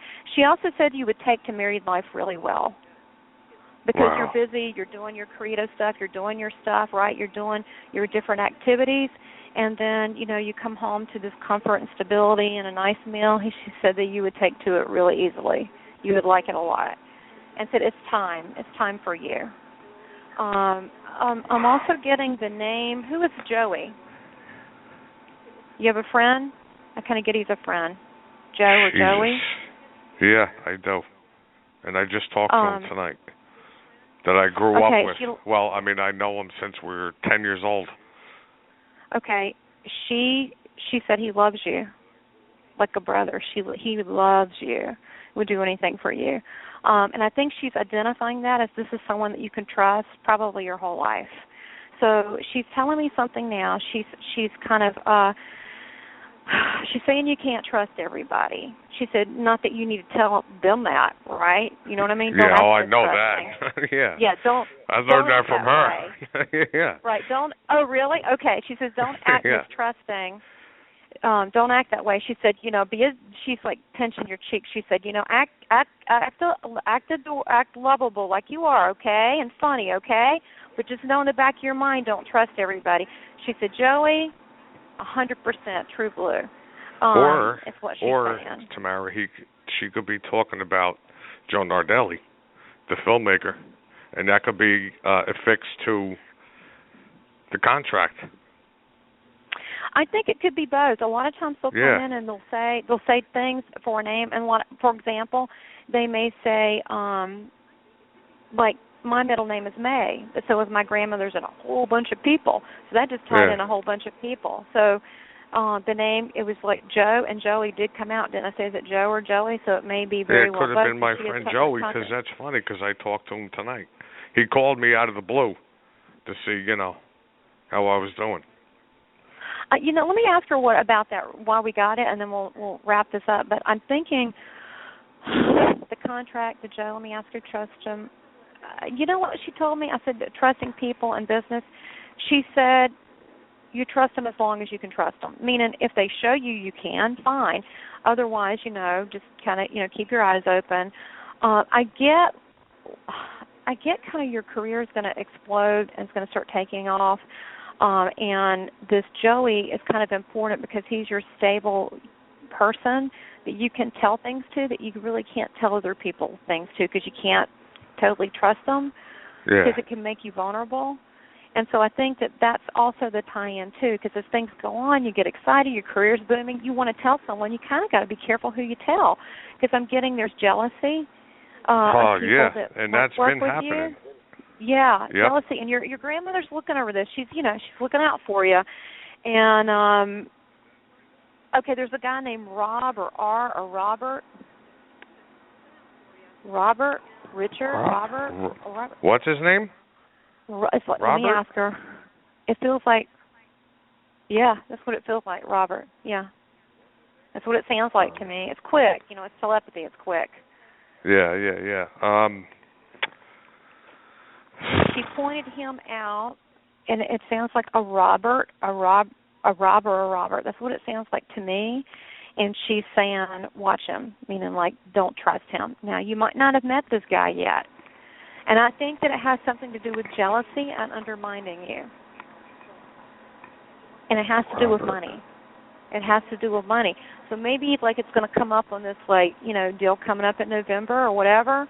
And this person, when he shows up, just sort of, she said, don't be at the meeting, be at the meetings he's at. Like, don't leave him alone with that, you know, with your prospective investor or I'm getting like he's trying to do work deals behind your back, and I don't know. I got our connection, and then I got like a Robert or Richard, but it feels like Robert to me. So that's just kind of like FYI, not that you couldn't figure this out yourself because you're a grown man. I'm sure, you know, you could figure that out, but she's just looking out for you. So, yeah. I think she doesn't want to spoil how you're going to meet the girl. I think she wants it to be romantic and a surprise. I don't think she says it's going to happen. I think that's pretty cool. She wants it to be romantic. She's like, it's going to happen. You don't need to know, because she wants it to like you to be taken off guard and be sort of wrapped up in it. And if you know, then you know what I mean. It will take the magic out. You're right. If you know about it, then you're going to be looking for it, which you're not supposed to be looking for it if you want it to happen. That's why she didn't want to tell you. She said it's going to happen, and when you do, you're going to know it, because the girl's going to bust your chops as soon as she meets you. You're going to say something. And you're going to like, wow, I like her. She's cool. Yeah, that's exactly the type of lady I need in my life. I mean, you know. Yeah. Right, and it'll help give you balance, because I see your career is going to be moving forward, and you're going to be working with some nice people, some professionals, and then you're going to be working with, this is what she said in my ear, and I don't even know how you say it in Italian, but I kind of get the idea of like some of the people, not a lot, you come across could feel like scumbags. Because they're not ethical. I shouldn't even say that word. I don't like saying that word. But most people will be fine, and it's just the nature of whatever. And she thinks that the wife will ground you. You just need a couple safe places that you can be yourself, be your real self, your true self, and not your professional self. And that you can just, you have like your little secret garden to get away as you move forward in your career. Yeah. Wow. So you got Joey, and then you're going to get this woman who's opinionated, intelligent, and good looking. So, yeah, you do have people looking at her, and also I do feel like there's a whole string of people behind her, and that are with you. And one guy is playing with a deck of cards, and I feel like it's an uncle, and he's got them on the table, and he's you know how you go back and forth. You go back and forth with the cards, and he's like, "Hey, how's it going?" He's like a character, and it was like, "Oh my gosh," like he's the uncle that, could be my Uncle Tony, because he always played cards with my aunt. Yeah, he's playing he's doing tricks with them. He do it this way, do it that way. Wow, and he's like uncle. A jokester. Yeah, and he's like, miss you, and he's like, hey, and everybody's waving to you. They're waving, like, hey, like they can't wait to see you when it's your time. They're like, it's going to be like a huge party, I can tell you. Your family is like colorful and a lot of fun and just very passionate, and she doesn't want to leave you with something. She just want to tell you something. She said, don't forget who you are as you move forward. And I think that means that she's like, don't get a big head or whatever. Oh, yeah. Because that can be taken away like overnight. And she said also, what did she say? That was one thing she wanted to tell you. There was another thing. Hold on. You know what she said? She said, enjoy the ride. And I feel like and I feel like there's some men that love cars, that worked on cars, that are stepping forward and say, yeah, enjoy the ride, and they're laughing. Enjoy the. And they worked. So oh my enjoy God! This. They worked on cars. And my grandfather, which was my grandfather Dominic, husband. which was my grandmother's husband. Her husband. Yeah, her husband owned. He used to fix with his brothers, my uncles. They used to fix the town trucks in town. They owned a shop right behind their house. Oh, that's so sweet. Right behind my grandmother's house, they had a shop, and they used to fix the town trucks. Well, the man stepped forward and he said, and who worked on the cars, he said, enjoy the ride, and he did it with such pride and love for you. I mean, I just feel it like, wow, it's like such a gift for me, because I feel how much they love you. So, I get to meet nice people because I get to find out stuff about them through the relatives. And I'm like, oh, wow, they're really a nice person. And because they cut through the real you, they still see you as a little boy. Now I'm getting some kind of connection with baseball and a love of baseball. I don't know if that would be you and loving baseball growing up. Not really. I liked well, I wonder if it's a football. relative. Okay, Football, there's a maybe. relative, and they said baseball, and they showed me a bat. And let me see. I don't know. Gosh, I wish I could help you on the baseball. Let me see. There is a, and I don't know if it's a Greg or Gramercy, or they're talking about a playoff, but I feel like it's an uncle, and it's stepping forward. They just want you to know that there's more than your grandmother. You got like a whole. Oh yeah, I got a lot of people that are you. gone, unfortunately. Or, yeah, my parents. I was hoping to see if they were standing forward, but my mother and father are deceased also. Okay, well let me ask them because that's a fair question. That is your mom and dad. So let me, let me do my best here. Let me try. Okay, okay, this is what I got when you said my mom or dad. I got something. It looks like a canary or yellow. I don't know if someone had a bird. Does this make sense? It looks like a little bird. We had a couple birds when we were small. I remember they were parakeets. Okay, because I'm seeing like a little bird cage. Okay, because that could be like a childhood memory. Let me ask them something else, and I want to identify, that they're here. Let me ask them something.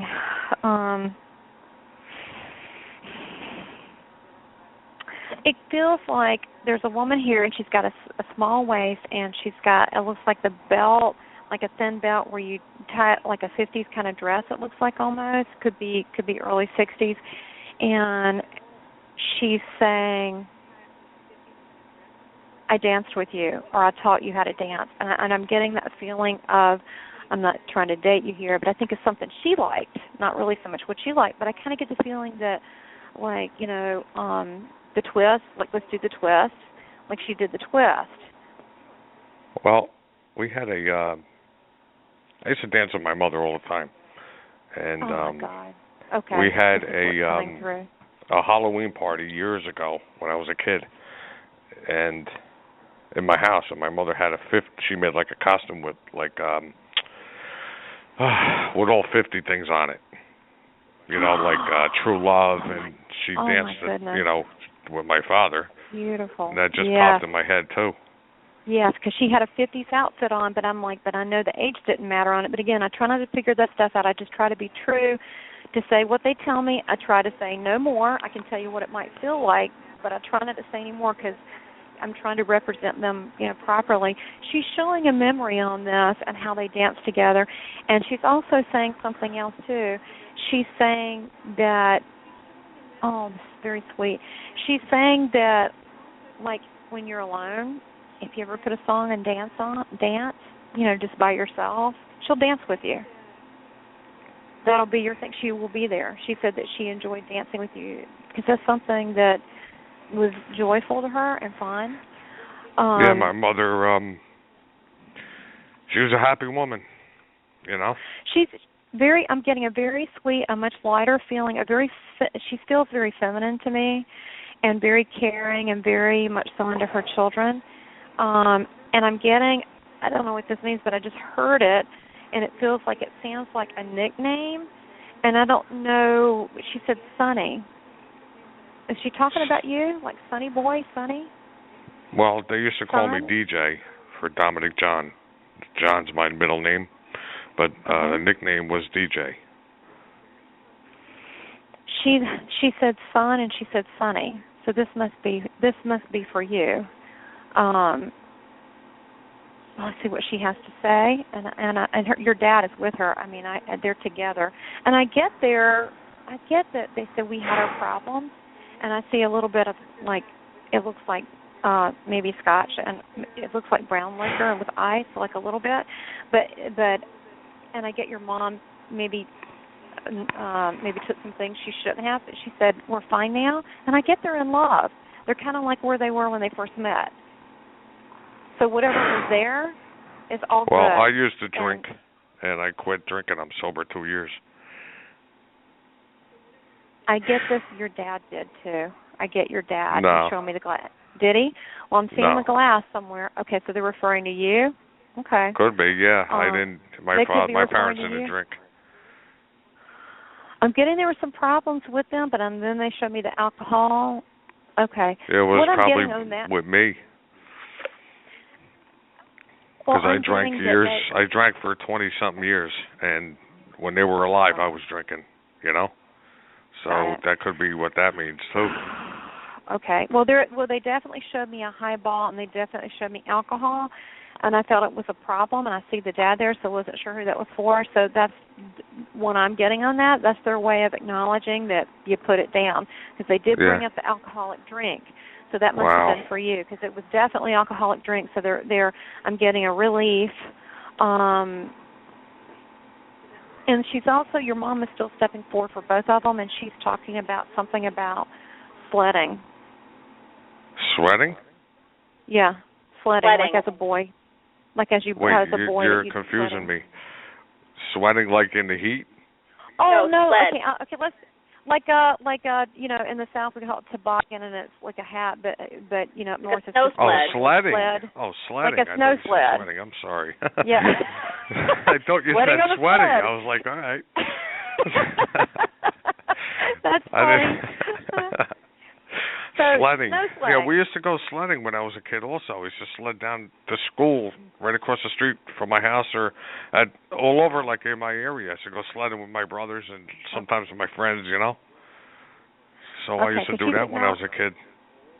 She's acknowledging the sledding. I wish we had it here. It never really gets cold enough, but she's acknowledging you doing that. And she says that she said, I miss the kids' laughter. I miss the laughter.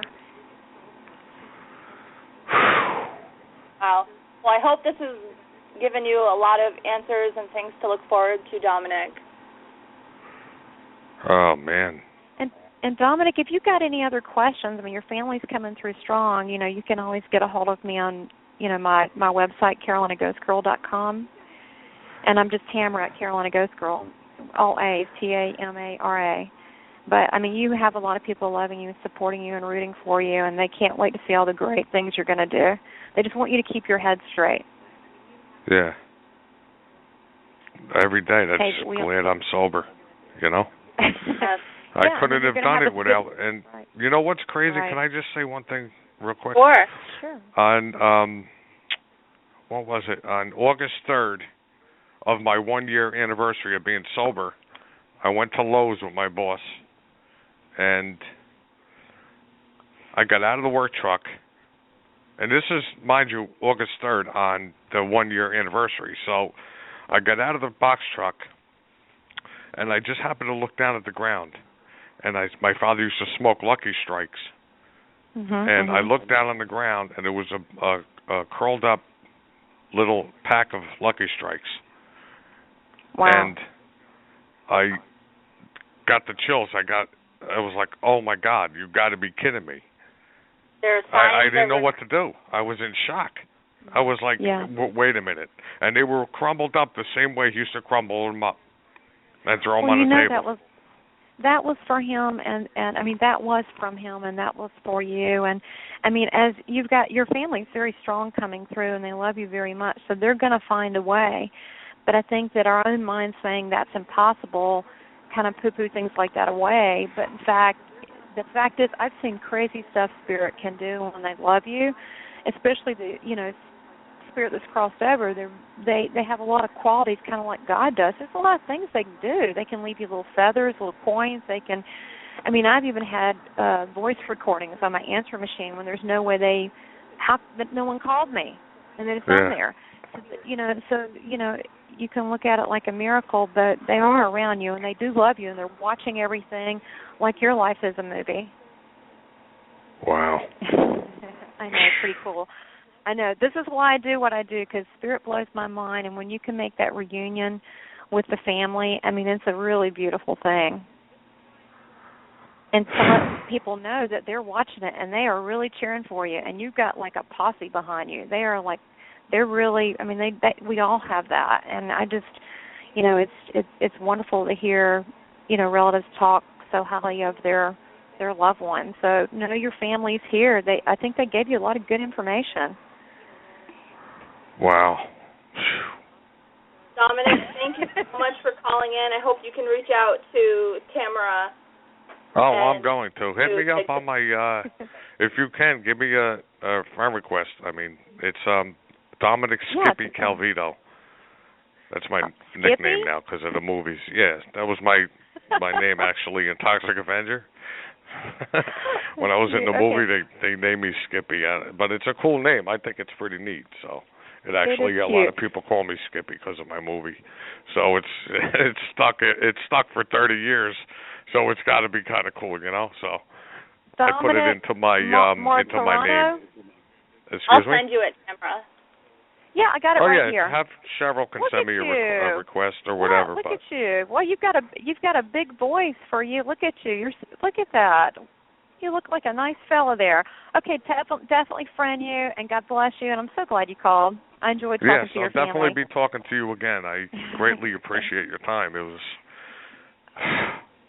I don't know. I'm just in shock right now. I'm happy for you. You got a lot of good stuff getting ready to happen. I'm really happy for you. Wow. Yeah, there's a lot and I can hear, and this broadcast will be available, right? So I can absolutely. Save it? Absolutely. Oh, wow. Because I want, my family to hear it, you know? All right. Again soon. Have a great Dominic. night. You have a terrific night. All right, guys. We'll Thank you very much. All right. God bless. All right, Talk to you later. Thank you. Tamara, we have just a few welcome. minutes, and there has been a woman named Debbie waiting for a very long time to speak with you. Maybe you could just take a minute to answer a quick question from her. Absolutely. Hi. Debbie, are you there? Hi, yes, this is Debbie. Hi, I am Amy's Debbie. mother and Tristan and Ethan's grandmother, and you're on the phone with my daughter, Amy. Oh, my goodness. Right before Dominic.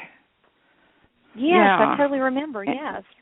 And I was listening, and I really felt the spirit, was coming through you, and I wanted to call about certain things and talk to you a little bit.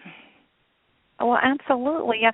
It was a little bit awkward because I know your daughter was upset. I'm like, that's she's going to be okay. That's sort of a broad statement. I'm going, and then I didn't want to mention anything negative because they look like sweet, adorable boys. But they are. They're wonderful. Yeah, and I hated to say anything like learning disabilities. They're the love of my life. So they just. And I know we only have a few minutes remaining, so if we do get disconnected, feel free to her at Tamara@CarolinaGhostGirl.com. Yes, I will get back with you. But go ahead, Debbie. Let's go ahead and. I'm at a kind of a crossing point in my life. My kids have grown and everybody's gone, and feeling the finality of life because I've been having some health scares lately, and trying to figure out what makes sense in my life.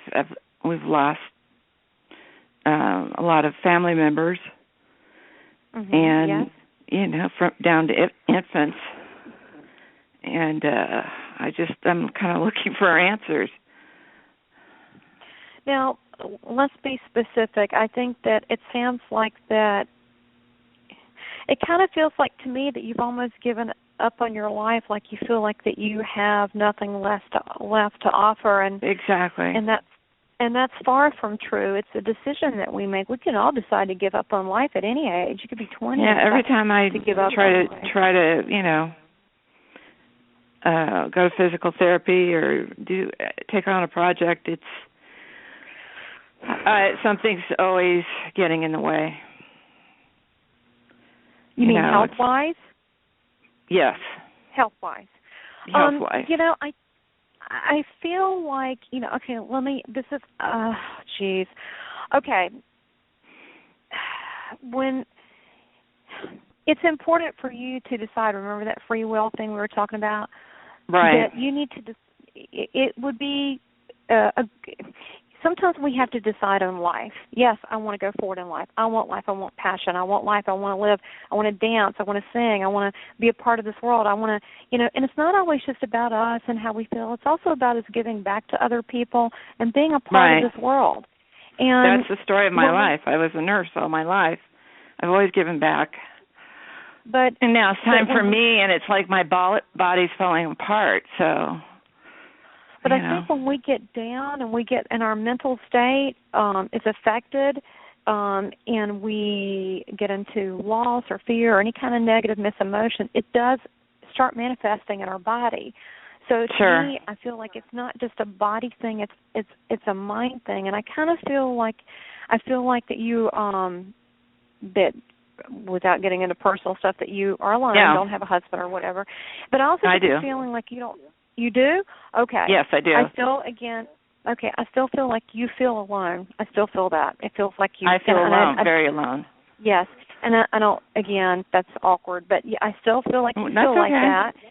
And it's almost like sometimes a part of us, to move forward in life, our old self has to die, and it literally feels like a death. It literally feels like you're grieving over a death, and it's a part of you.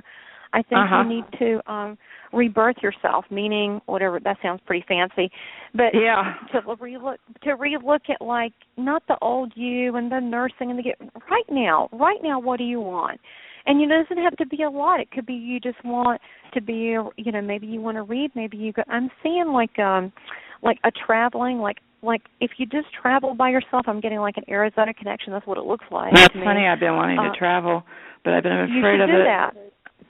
But so there they have groups that you can go as a woman, and they have groups that you're kind of taking care of, and they set it all up. You meet a lot of nice friends, and I see you laughing, and it feels like an Arizona resort, but it could be something even with like, like they show all the time these Hay House. I don't know if you know about Hay House. These you can do it things in these different seminars, so they have all these. The Hay House, you mean? Oh, I know the Hay books. Are you talking about the publication, Hay House, and you can do right. I'm very involved in that. Speakers. Well, I'm saying you go to Arizona and meet new friends, and you also be open. If you're interested, you could have a lot. You could meet people that could be like, how do I say it? They could be best friends. You could just when you meet them, you just love them. And ladies, it's a connection. Are at the end of our hour, and we are going to get cut off soon. Debbie, I would recommend you get in touch with Tamara on Facebook or email her, and you guys can continue this conversation. I know. What is the Facebook? What is Tamara? What? It's Calder Richardson or Carolina Ghost Girl. Yeah. I'm sorry, you're both talking at the same time. I didn't hear that. You can go to Facebook to Carolina Ghost Girl, or you can just email me at Tamara, Tamara. Okay, can I just ask you one final question? Since I waited so long.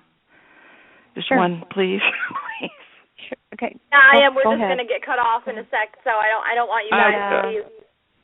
Well, I'm just wondering about my granddaughter, who we lost at a very early age, and I can't seem to put her to rest. I'm getting I heard the name Elizabeth. Does that mean anything? No, that's my niece.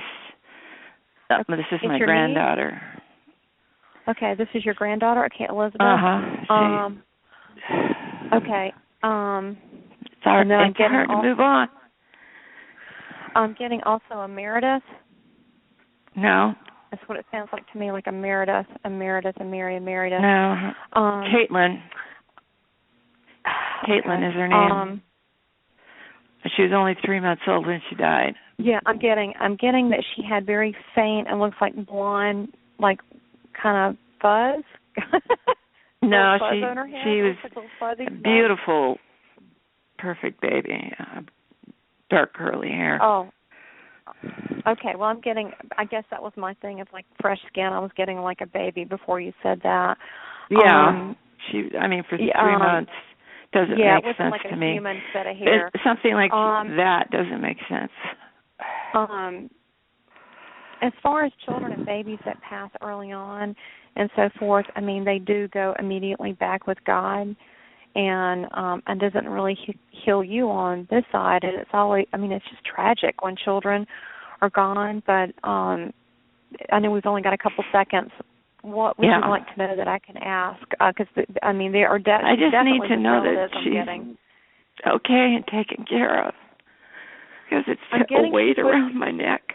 I'm getting she's with grandparents or with family, and I'm getting like an age name, my like parents. a man. My parents have both passed. Yeah, my I'm getting mother they're and taking my father. Care of her. Yeah, I'm getting they're taking care of her, and they're with her all the time. Oh, thank God. Yeah, and I'm getting her smiling.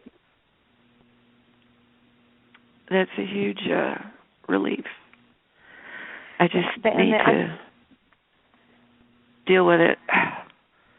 I see them playing with her and holding her and like with her all the time, and she's happy and she's laughing. And in heaven, you can do similar things that you can do here. They're swinging her, they're doing things, and they usually grow up on the other side. And so they'll continue to take care of her.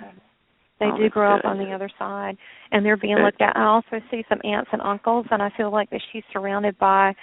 I see her playing ball with kids. I feel like she's happy, but I feel like she's with family, and they're like, oh, you know, she's with us. So, and I get they're really happy. So, it feels like a lot of love for her. Oh, good. Well, that's what I needed to hear. She's not alone, that's for sure. She is not alone. Are you kidding? As cute as she is, no. They knew when this was happening, and you had a ton of people waiting there to be right there to be with her and take her over to heaven. She was never alone, not including her angels and all the other, but your family is right there with her. Oh, thank God. Well, thank you so much. Yes, you're welcome. God bless you. Okay. All right. Thank you. You're welcome. Bye-bye. Bye-bye.